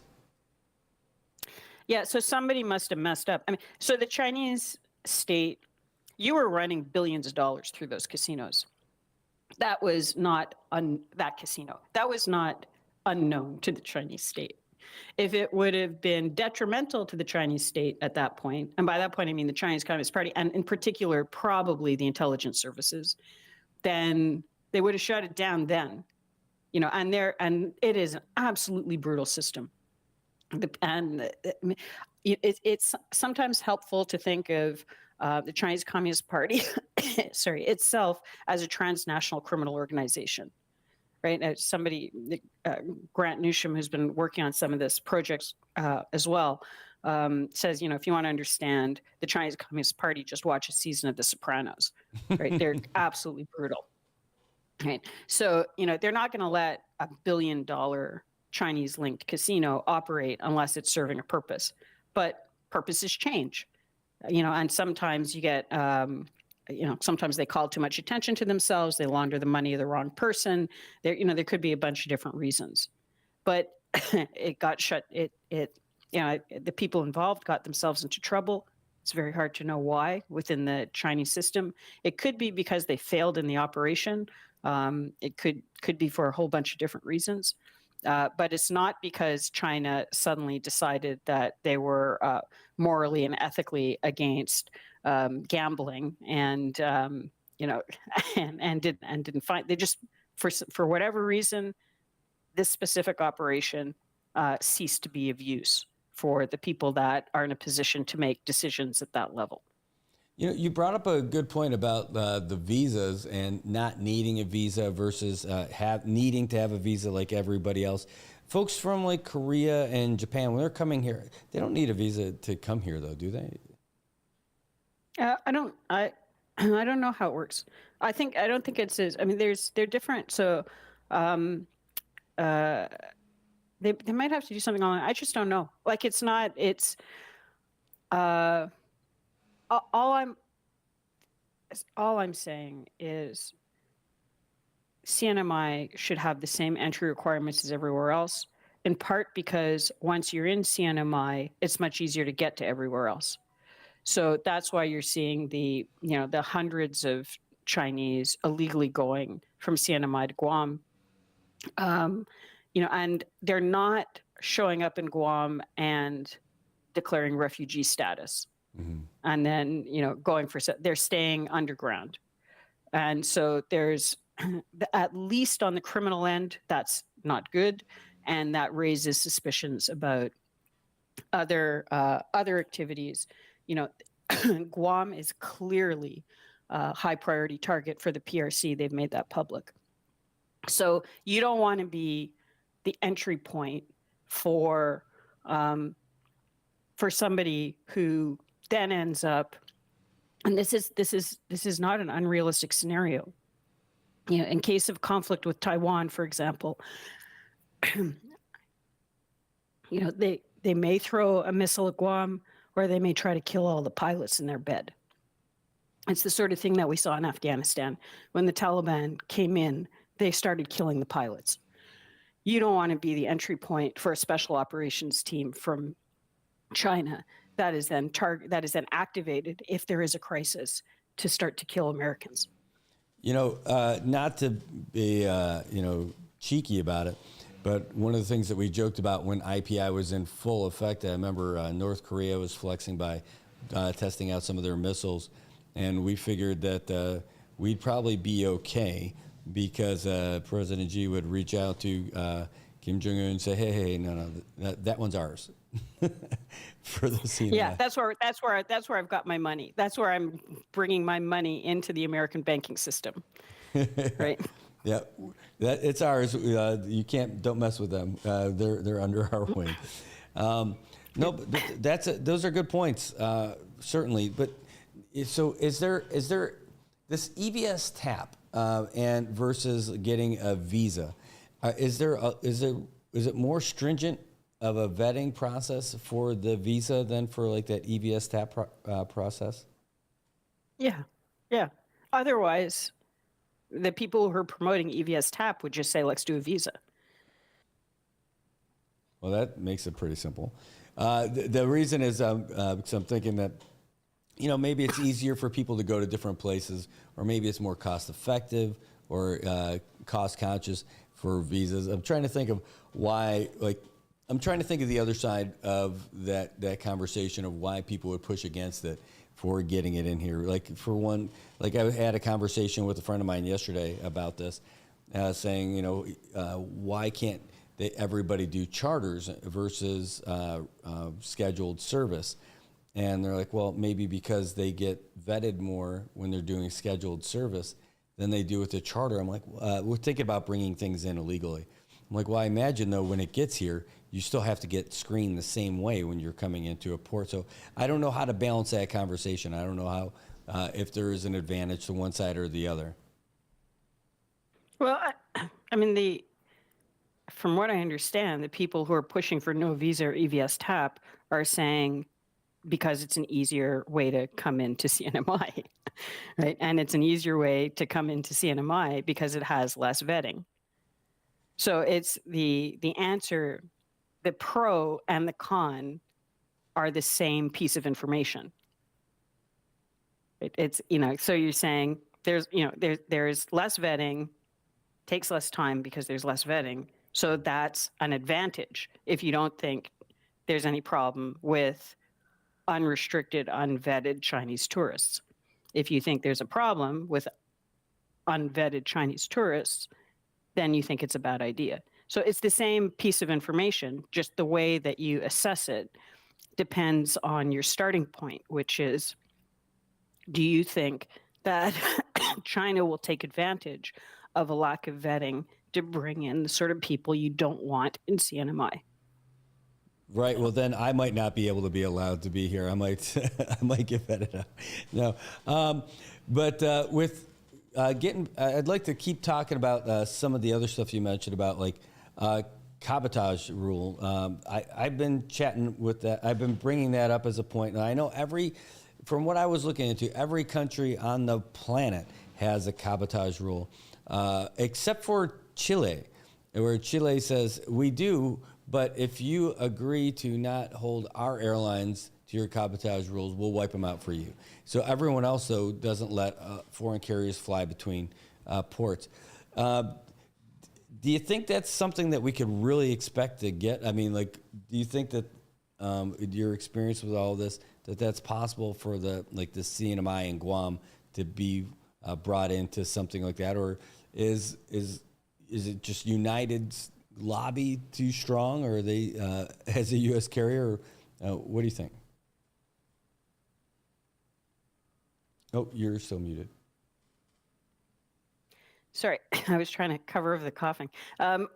United lobby is still very strong, but I think that if you are throwing as a territory an enormous amount of political weight behind Chinese coming in without a visa, that is a way heavier lift than cabotage, or or lifting the cap on direct flights from mainland China. These are things that are completely against the political grain of what's going on in Washington now. You have to twist yourself in pretzels to try to make a logical argument for that, especially in the context of hemispheric defense. Whereas saying, look, we need economic development. We are in a unique geographic situation. When we joined the covenant, when we joined through the covenant, we had carve-outs on labor and immigration because there was an understanding that we're in a special position. We understand that that's not possible, but we would like this exception for transportation, which we think will help us in the same way that the justification for labor and immigration was used at that time. We don't want that. It's okay. We get it. But transportation, we really need it. Maybe, do you know about this also? The when China, so we've got this agreement with China with regards to direct flights, 50 for either side. So China's capped out at 50, and we're at 32, I guess, is the number I've heard. Yeah. So we can't even approach expanding that 50. So the question is, do you know, are you familiar with how that process works? Could like Szechuan Air, I don't even know if that's it, right? I'm just coming up with something. Decides that they want to open. You must be hungry. Do you like Szechuanese food? I am. So China Airline A, better, wants to apply for something like that. What's the process for them to try to get a flight? Like, could they get denied from it, and who would be the denying person on that? Are they even able to apply? I don't know. And you know, but like you said, you can still have charters. You haven't reached the cap. You know, we're spending like a ton of time. I love solutions, right? Mm-hmm. And we're spending a ton of time on problems that are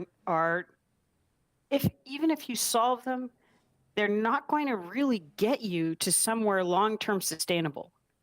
You know, it's not. I would much prefer if we had a conversation with the listeners about all sorts of other solutions that we haven't thought about, all sorts of things that would be really exciting to work towards. You know, like we talked about the ferry to Guam or cabotage. You know, I'm the potential of the college really interests me, and you know, you need help on getting them out of that temporary buildings. You know, there's like I would use political capital and time and thought and creativity on areas where everybody can get excited about it. You know, and it's the sort of thing that makes people want to stay in the territory, bring up a family, have a lot of options, and grow as a community. You know, with Guam, with the FAS, you know, and strengthen, you know, the unique aspects of what you have, instead of becoming yet another mass market tourism destination that in this case is tied to a country that has gone on the record as wanting to throw a missile at Guam. You know, it doesn't make sense to me that this would be the priority when you have so many other options. Yeah, and I think that's going to be the big key, the navigating the options, identifying the options. You know, I go round and round with folks on this conversation. I hear it from people who are advocating heavily on the side of getting more Chinese tourists. Am I summarizing it correctly? That basically the CNMI has to have a real readjustment to say that the numbers that we were relying on to give us that economic boost in 2019 are just never going to come back with that same travel partner in China, and that we need to readjust our economy based on that reality? Oh, you're still muted, by the way. Sorry, I don't think you need to readjust your economic reality, which is dependent on a wide range of economic inputs. You know, you had you had huge Japanese tourism, right? Why aren't you refocusing on that market if you're going to be refocusing on any market? And there is a strategic imperative that would, I think, make the Japanese interested. And from what I understand, and it's easier for me to say it than for people there to say it, you know, I think that some of the Chinese vested interests have made life very uncomfortable for the Japanese operations. And so you're through the focus on that one sector, you actually have active antagonism towards other sectors. And I can tell you that it's a model, the Chinese economic model is fundamentally parasitic. The Chinese Communist Party wants you to be in a state of economic stress so that your own people are pushing for more engagement with China. They don't want a strong, independent CNMI with a diversified economy. They want dependency. So they will actively try to block other options like tourism investment from others, or even the ferry to Guam, because it undermines the sort of dependency that they want to create, which gives them strategic advantage. Well, the ferry between Guam and Rota seems like a slam dunk, like no brainer. It would be an instant economic boost for the folks in Rota, and it would create a new level of tourism that I don't think they've ever experienced. So that, I think, is a big win. But I'll tell you that. So if I may, your representative is on the transportation committee. So it would be great if she could advocate for that and figure out who in the U.S. government needs to be worked with in order to make it happen. Well, I know there are conversations happening about that right now. I sat in with a bunch of contractor folks who are here doing a study to find out what we really need, what we really want, and what's the best solution for that with regards to inter-island transportation via sea, more than anything. And so great. The things that we had spoken about, again, last week, about the options of do we link all the islands with Guam, with Saipan and Tinian and Rota, and but what seems to make a lot of sense, one, a roll-on, roll-off between between Rota and Guam specifically, shorter haul. That's it, able to do more of them. I think another one between Saipan and Tinian is good. That makes sense. I think that you can't have one perfect one fits all between Saipan, Tinian, Rota, and Guam. I mean, while mentally it makes sense to go up and come down and all that stuff, the need for commerce between Rota and Guam seems like it's a way easier thing, and getting things back and forth between Saipan and Tinian. And that's it, either those two, or maybe you add a third one for the longer haul between Saipan and Guam, but I don't know that's the big win. So they're taking all this into account, finding out, is it more passenger focus, or is it more cargo focus, or a combination of the two, and how to figure all that out. So we have the Commonwealth Office of Transit Authority. That's our like transportation board, if you will, who's working on that. And and then working with the administration. Another thing I wanted to bring up, because you said this earlier about the trying to go against everything that the political climate is on Capitol Hill with regards to increasing Chinese tourism. And it sounds like to me, I mean, everything's so partisan in the States that, especially on the Republican side, maybe it's bipartisan support about Chinese tourism, but definitely from the GOP, a very anti-China climate, if you will. And it seems like our representative is just the opposite of that. And the task, I've jokingly referred to it as like Sisyphus's task, trying to roll that boulder up the hill over and over and going to get nowhere on that. Do you think that has any possibility? Do you think we have any shot going against our own party on this kind of a thing? So it's not. It pains me because you have a lot of issues that could be potentially quickly resolved that would really make a difference for the people of CNMI. And she's a new member, and first impressions matter. And it's unfortunate that I hope it doesn't continue to be her brand. I mean, currently, it's in every meeting that I've heard of, Chinese tourism is brought up. That's something that is, and there is bipartisan concern on this issue. So there's so much she could accomplish for the people and for the territory. And even if it was something, even if this is her priority and she truly believes that this is the way forward, if she could build up relationships on working on other wins along the way, that would put her in a better position to try to build the trust and the relationships to advance this later on, if this is truly something that she thinks is important for CNMI. But by going in all in on this one issue that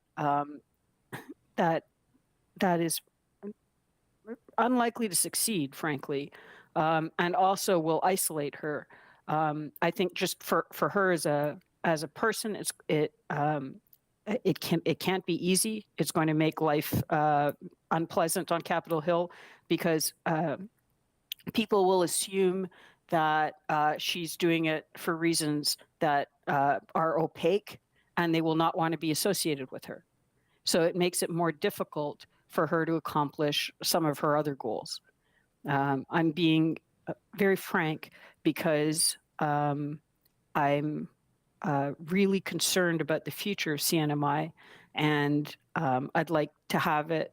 It deserves, and the people of CNMI, the Americans of CNMI, deserve the best possible chance of having the sort of prosperity and security that comes from being part of the United States, which was a conscious decision made with the covenant. So I would. It hurts to see somebody who cares about the territory, is from the territory, acting in a way that makes it much more difficult for her to accomplish not only her stated goal, but other goals that could be helping her and the people. Well, appreciate that.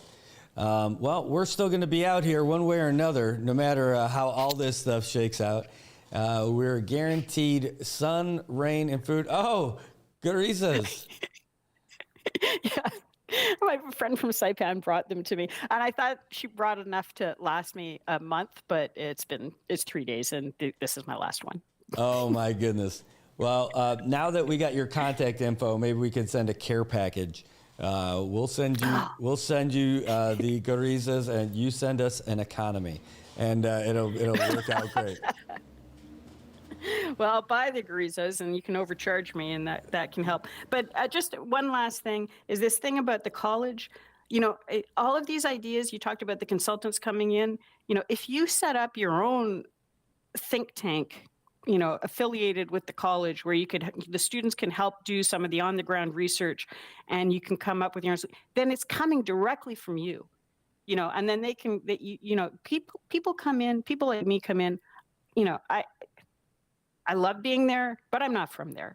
I'm never going to know as much as a 5-year-old from Saipan, right? So, you want to build it up. You want to build up your own capacity to find your own solutions and tell your own story and shape the narrative in Washington in your image.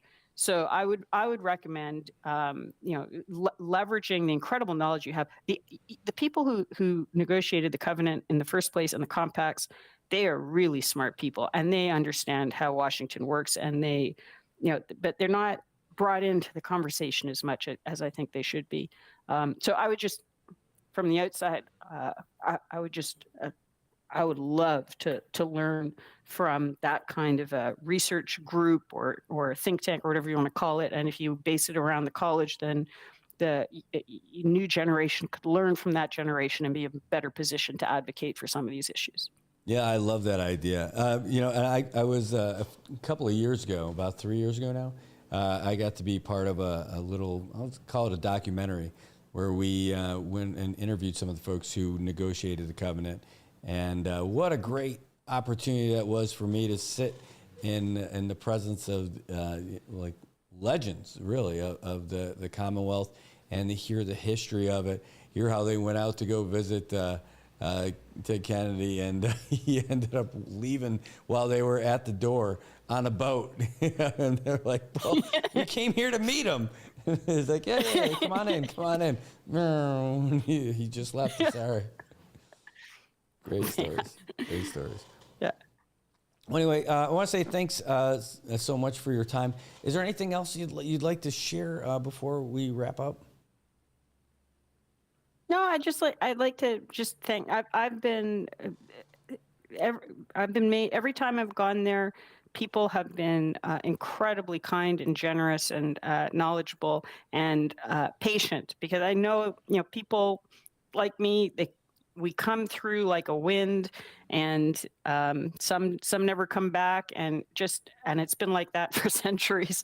So I just like to thank you and all of the people that I've been meeting in CNMI for your patience and sharing of knowledge, and it's changed the way that I look at not only at CNMI but also the world, and I'm very grateful.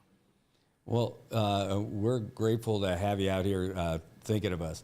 Hey, I know we're going to end up looking through this video again and think about all these other questions I should have asked and all this other stuff. Are you open? Can we call you another time and do this again? Anytime. Very, very grateful. And gather up some really tough questions for me. Put me to task. And this is our getting to know each other first call, but I should be able to defend my positions if I say them out loud. So make it more tough for me next time. Oh, geez. Challenge accepted. All right. Here's an easy one, though. I heard you yesterday. You said you're Canadian, and I could definitely hear it in the stuff you were saying, too. Well, where are you from in Canada? So I'm from north of Montreal. It's actually a road between villages. It's not even a village. So yeah, and that's the French part of Canada. I'm not French, but we were the only English-speaking family in that part of rural Quebec. So it was pretty interesting. It's great. I grew up in Buffalo, New York, in the outskirts, and so I feel like an honorary Canadian. We know. We definitely know the Canadian national anthem by heart. Been to 1 million hockey games. I've been up there playing hockey, skiing, and billet tournaments, all that kind of stuff for years. So we jokingly call Buffalo as one of the an honorary provincial breakaway of Canada. So, but really, back in the days when we would cross over the border, you just pull up citizenship, U.S. Where are you going? Well, we're going to go to Clifton Hill. All right. Well, how long are you going? It might be a couple hours, maybe. We might stay the weekend. All right. Anything to declare? No. All right. Go ahead. That was it. No passports, no anything. That was it. We're coming up to play hockey, and we're coming back. All right. Good luck, and all that. So, Canada is it was just next door. It was weird that it was there. We got our first hockey equipment up there. Bob Simmons' place. So, Don Simmons. Miss going up there, and it would be so much easier and better, I think, if we didn't have even passports between the U.S. and Canada. I long for those days. That's very kind. We have been fully penetrated by the Chinese Communist Party, which is why we've got the tariffs nailed to us. So that border, I think, those days you're describing are fond and far behind us, because we didn't do our due diligence in making sure that who was coming into Canada they used us in the same way that sometimes CNMI is getting used to get into the mainland of the U.S. So that's why this whole thing with the tariffs is coming down, because President Trump is saying too much fentanyl, too many terrorists coming across that northern border. You need to sort it out. but I do appreciate that. I remember those days, and I hope we didn't beat you too badly when you came up to play hockey. It was the first time I got checked was I was playing up in Pee Wee level, and boy, these guys from Hamilton just cleaned my clock. I got up off the ice. I'm like the littlest kid out there, and I'm like, wow, I guess that's it. All right, I just went back in and doing it all, but whew, ran me over like a bus. And it was a good back and forth. We won some, we lost some, but it was good competitive hockey, and built relationships and friendships and appreciation for the countries back and forth. So it was a good thing, healthy. Have you been watching Shoresy? I love Letterkenny. I haven't seen the new, that's a spinoff. Are they doing? I haven't seen it. But man, the writing on those sick burns, like I want to be friends with these guys. Like the conversations between Shoresy as the official with the players, just he crushes them every time. Yeah, they did a spin-off series of just him, and it's all about hockey. I love it. This is my kind of show. Yep. All right. Well, now we got more stuff to figure out, so I like that. All right. Well, thanks for the time, Cleo. Really appreciate having you on the show this morning. And if this is a good time for you, we'll be happy to keep that going too. Yeah, perfect. Pleasure. Thank you. All right. Well, take care. Thanks so much. Okay, thank you. Okay, bye. Thanks. Bye. All right, that was Cleo Pascal. It was so great to have her on the program with us today. She featured prominently in that subcommittee meeting yesterday, and we wanted to get her on to get some more background on some of the thoughts that she had, and fire it up and get some more questions in next time and ask her some more stuff. But it was great to be able to have her on here. I want to say thanks to you guys for sticking around today, too. It is 10:09.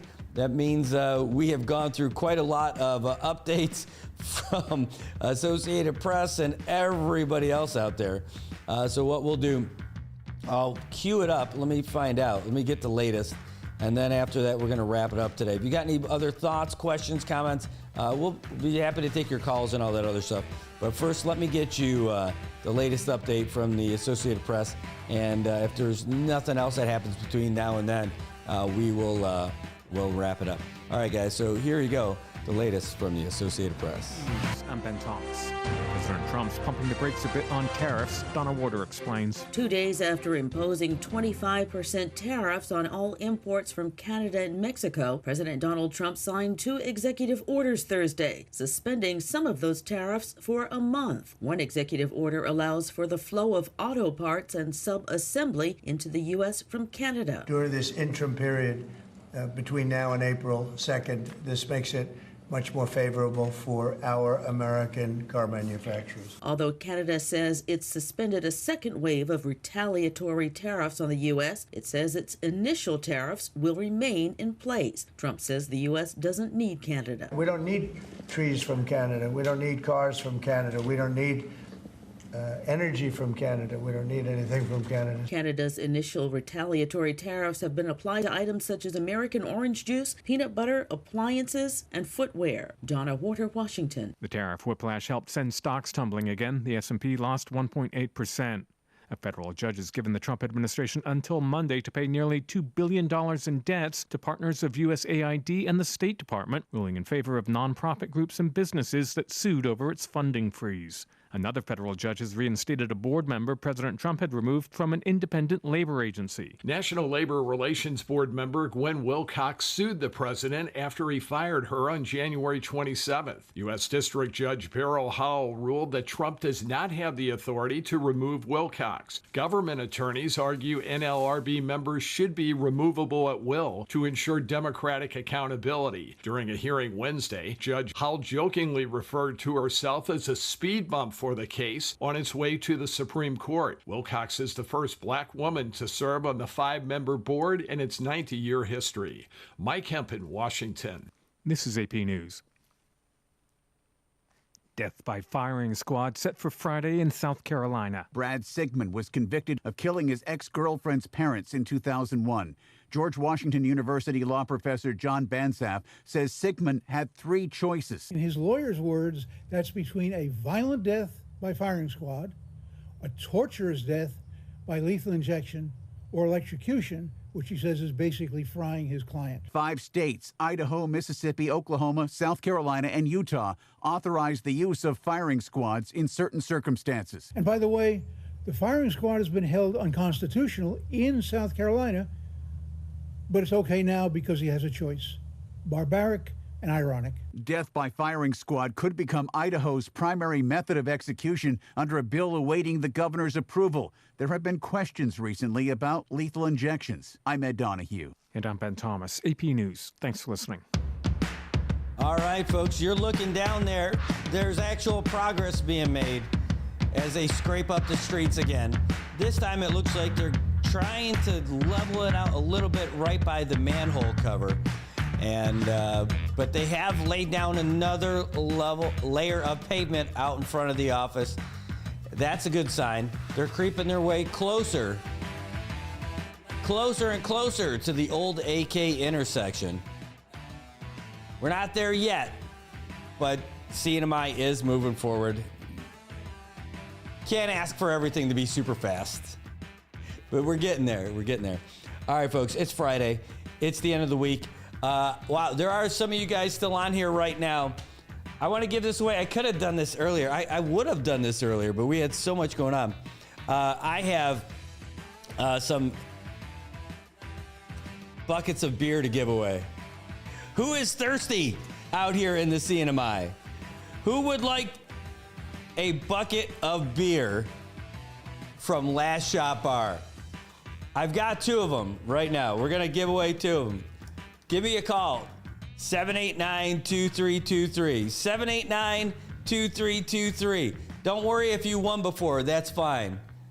Oh, it says GPPC lost a lot of money having to redo a bad job. Yeah, they're still working on it. Well, maybe after their long day of work, they can go and get themselves a drink. Peeling, you can have it, you just got to get here. That's the key. So give us a call, 789-2323. That's it. Give us a call, and we want to get you some beer. It's the weekend. We want you to win this stuff because then we're going to go. I would like to go to Last Shot. I wanted to go there a couple days ago because it was Shai's birthday, and I couldn't make it because our son had a soccer game, and otherwise I would have made my way down there. But now we can give these away. So give us a ring. Oh, yeah, exactly. Give us a call, 789-2323, 789-2323. This is it. I said, that's what I'm talking about, raffle and prizes. I know, but this one, you don't even have to have a lucky raffle. I'm just looking for a phone call. Give us a ring. I'll even you can WhatsApp it. You can WhatsApp call too. Oh, Connie says, I need that, Brad, but how can I call and at the same time while you're listening? Really? Connie? All right. Connie, I'll have one for you. Connie, you're a winner. If you're watching on your phone, and that's how you got to do it. But you could call. You could put the watching on hold and call. I'll wait. I want to get that call from you. Oh. Okay. Again, number 789-2323. Tobot, you should definitely be calling me. You definitely deserve one. Again, Last Shot Bar. We don't have another bar giving stuff out like this. This is great. I want you guys to win this stuff. It's a free bucket of beers. A nice outdoor bar. You already heard the weather. We have mostly sunny skies going on this week. It's going to be great. In fact, what is it now? It was 80 degrees last time we checked in with you guys. It's 84 degrees outside now. Still enjoying a nice light wind. It's not going to be nearly as crazy as it has been. I'm scared of being around people. You're not scared of being around a person. Hey, you did say that the other day. You did say something about being around. It's what they call a callback.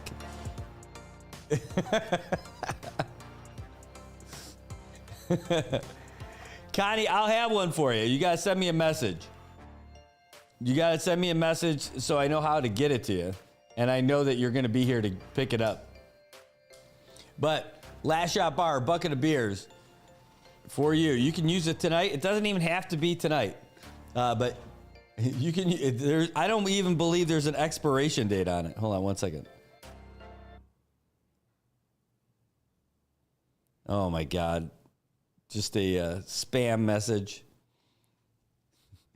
By the way, I would not, if you're smart, if you get rando texts, I get rando texts and LinkedIn's like from staffing agencies. Would you be open to working at home? Blah, blah, blah, blah, blah. I'm like, oh my God. No, absolutely not. I don't buy any of this stuff. All right. But I do want to give this away. Connie, I got one for you. I know beer doesn't expire yet. But Connie, drop me a message because I got to make sure that we can coordinate when you can pick this thing up. And so that's one. You're good. Beer doesn't expire. That is a great one. Well, it is already 10:18, and I'm ready to wrap up the show. And I didn't even get to really talk about some of the other stuff. You know what? Screw it. What else am I going to do today? We're going to talk about it. We're going to get into, hold on, let's see. Is this, I want to hear something in the background. Yeah, I don't really like that one. We'll go with, about this one? No, that's a short one. All right, we'll go in with this. So these are a couple of things that we didn't talk about. And let me see if I can't, see if I can't get this as the old screen share for you. Second share. So you guys can see this on here as well. Boom, boom, boom. We were talking about cabotage, right? Just not too long ago, we were just talking about cabotage with Cleo on the air. And here's something that, boom, there we go. This is a letter from James Moylan. Do you know who James Moylan is? Well, you should. He is the Kimberly King Hines of Guam. And this is actually from both of them together, but it's on his letterhead. And this is reaching out to the Secretary of Transportation, asking for a little bit of love and a little bit of help out here. Oh, Connie, I just saw that you were messaging me. Where did you message me, though? All right, that's good. I'll check the phone out in a minute, or if it's a DM, I'll check that too. But this letter here, we'll zoom in so you guys can see it just a little bit better. From Representative Moylan and Kimberly King Hines. This is a letter to Sean Duffy, Secretary of Transportation. By the way, I tried to post this yesterday after the press conference, and it never posted. I ended up having to delete Facebook from my phone and then reinstall it.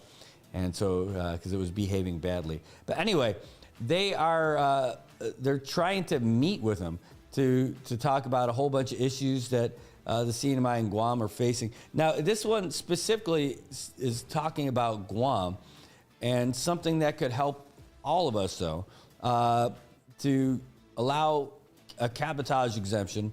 Philippines, South Korea, and Japanese air carriers to come to Guam and the CNMI to try and help alleviate the crazy costs of inter-island travel. Now, this is great for Guam, by the way, but it's really a bigger deal for us here in the CNMI because Guam, they have full-on benefit of being in Guam and using that as their starting point for United and all the other folks that fly through there, right?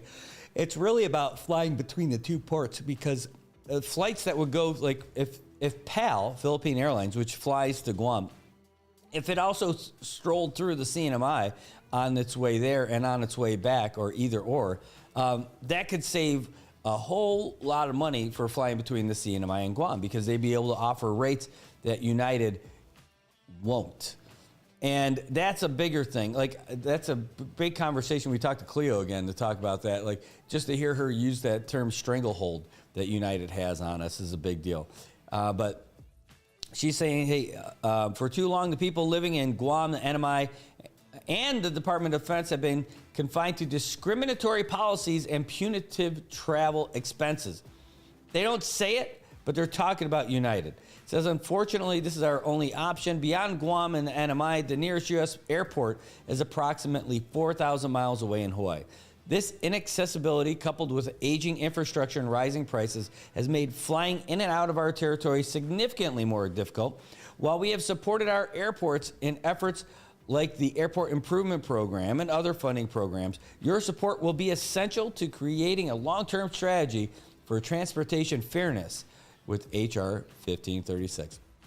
Existing outside the U.S. Customs Zone, the current transportation infrastructure and policies impose striking challenges for the residents of Guam and the NMI. These challenges impact residents' personal and professional lives by making travel to and from the continental United States time-consuming and expensive, with basic economy tickets costing over $3,000. By permitting carriers from Japan, the Philippines, or South Korea to travel to our territories and another U.S. point, you can yield greater economic development and increase the connectivity of the territory with the rest of the world.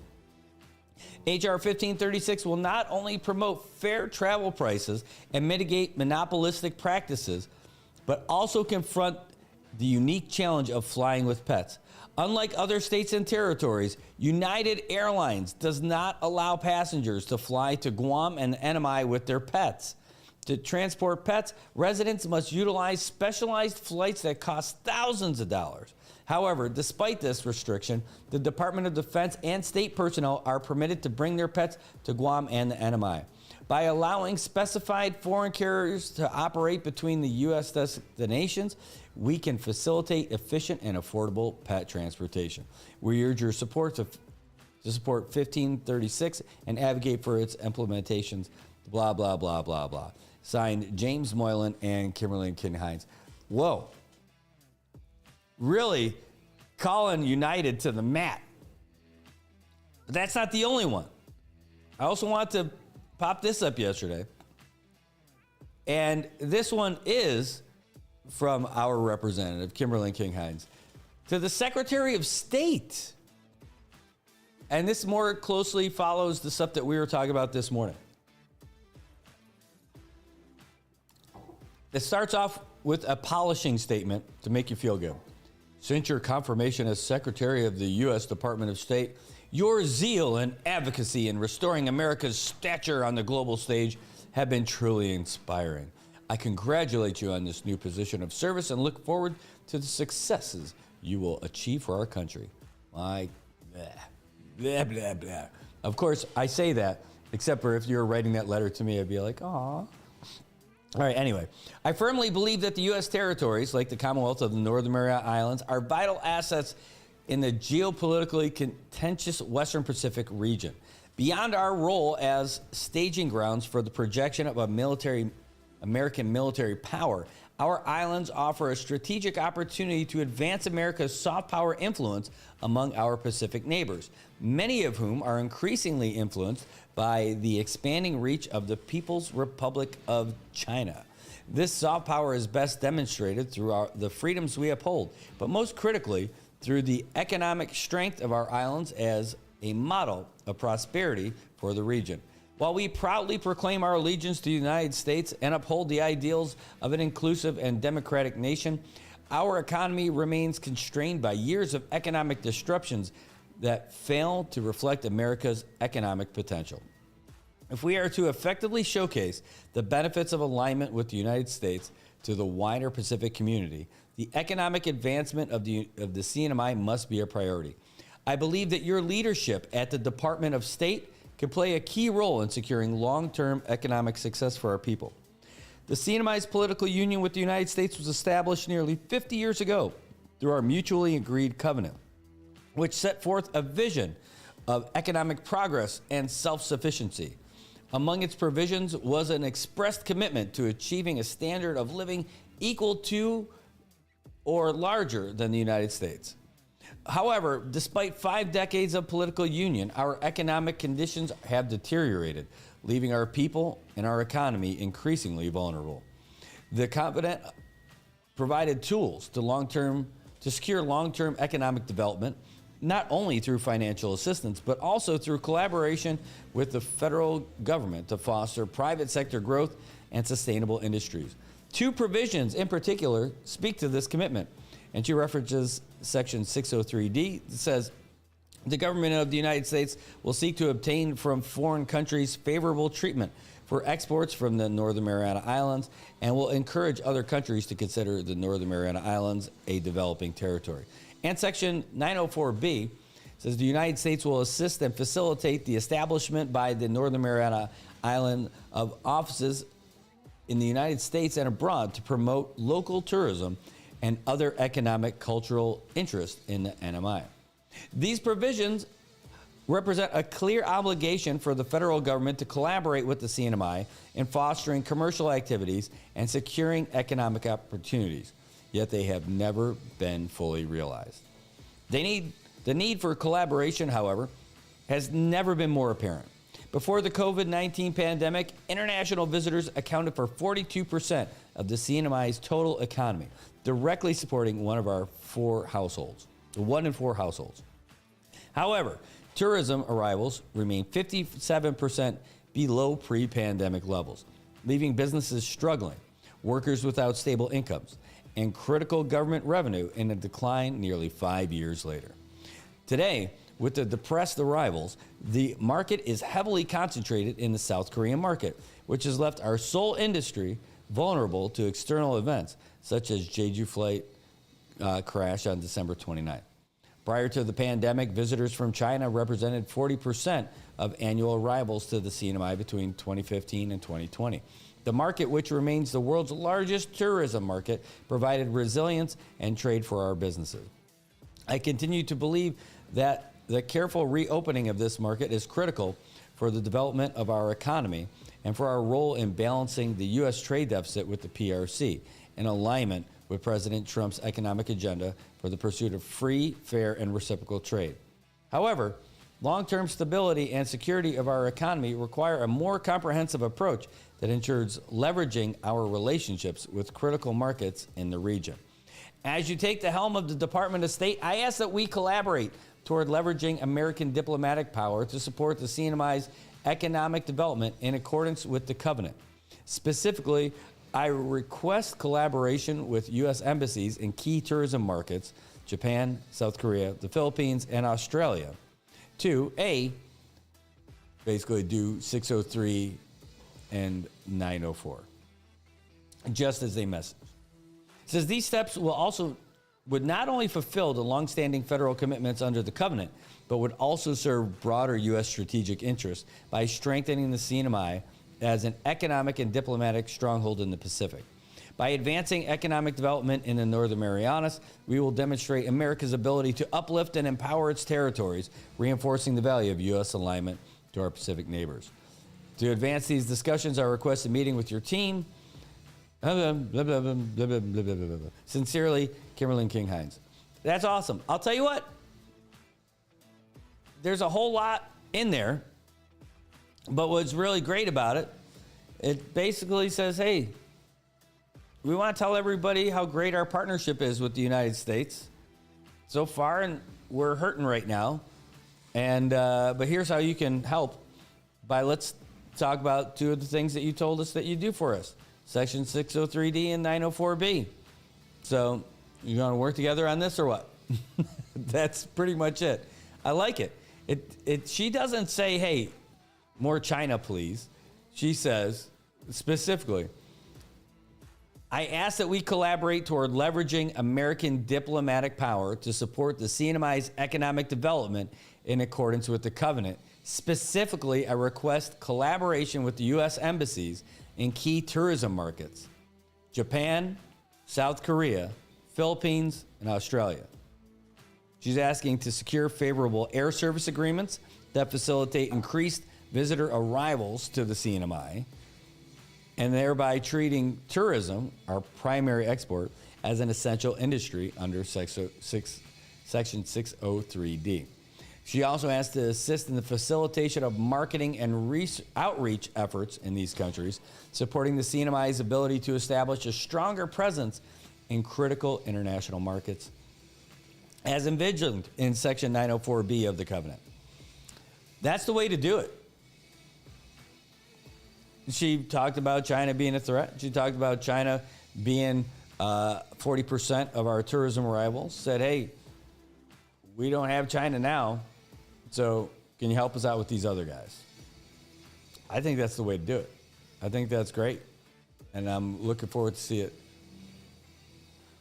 Yeah, that's great. You're right. It says in the comments, she paints a brighter picture through diplomacy instead of just avoiding China tourism. Yeah, it was great.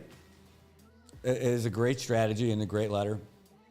And hopefully we get to experience the fruits of that. That would be great. Hold on one second. Oh, darn it. All right. I'm glad I'm still here. I hope you guys are too. But here, I want to talk about this real quick. I didn't talk about it yet. This is happening tomorrow. 8 a.m. to 12 a.m. There's a lot of stuff going on tomorrow. The marathon is going on tomorrow. The half marathon, the 10K, 5K, it's all happening tomorrow. But this is happening at 8 o'clock to 12. It's Northern Marianas College. It is a health fair, and call it Fuel Your Body, Feed Your Soul. It's the annual health fair. It's the NMC Nursing Club. They're inviting you to join us for the health fair tomorrow, Saturday, March 8th, from 8 a.m. to 12 p.m. at the NMC Campus Building V parking lot. What's going to be there? Free health screenings, health education on nutrition, exercise, and hygiene. They've got fun activities. They got booths hosted by local organizations. They're going to have live Zumba, calming yoga, therapeutic art experiences, and martial arts sessions. That's right. You also have creative fun, clay art, bubbles, and face painting. Sounds like three things that I like. Exciting dance performances by the Profound Bandits. No way. Also, free food and free games with prizes. Taking care of your health is important, so let's make it fun. Bring your family and friends, and let's fuel our bodies and feed our souls together. For more information, you can contact them via email. It's nursingclub@my.marianas.edu. You can get more info from that. How about, does it say anything else on there? Yeah, that's it. Nursing Club at my.marianas.edu. So you can get more information from them. It should be a lot of fun. You're looking for something to do for family stuff, just for yourself. Go on down there. They put a lot of effort into making this a great time, and they would love to see you down there. They'll feel great when you're there, and you'll feel great when you are there. So there you go. A little bit. It's great for everybody. All right, guys. Now we're really going to wrap up for sure. It's 10:35. That is a whole lot of programming for you today. I hope you enjoyed it as much as we did. We had a great guest. Thanks to Coach Ty and DJ for coming in here, telling us about the WC event that you went to in Mexico and sharing us this awesome medal that you got. I know it's silver and you're wanting gold, but man, keep fighting the way you are, keep training the way you are, and it'll get there for sure. I also want to thank Cleo Pascal from the Foundation for the Defense of Democracies for joining us today via video call. That was a pretty cool interview, and hopefully we can do more cool things like that for you as well. All right, guys, and as always, when we have folks coming in and doing stuff like that, you can absolutely send your questions, and we'll try to get them out there for you. Since if we have the platform and we've got the audience, we might as well do it, right? All right, guys, that's it. It's going to be a great day. And I hope this is the best day you had so far. Tomorrow might even be better than that. So have a great day, Marianas. And we'll see you when we come back next week on Monday. Take care. Good morning, Marianas. So many things we got to discuss. Happy day, Tirawamian greetings. To Rota, Guam, Saben, and Tinian. For all your island news. from a beautiful place with Pacific views. It's always so much fun on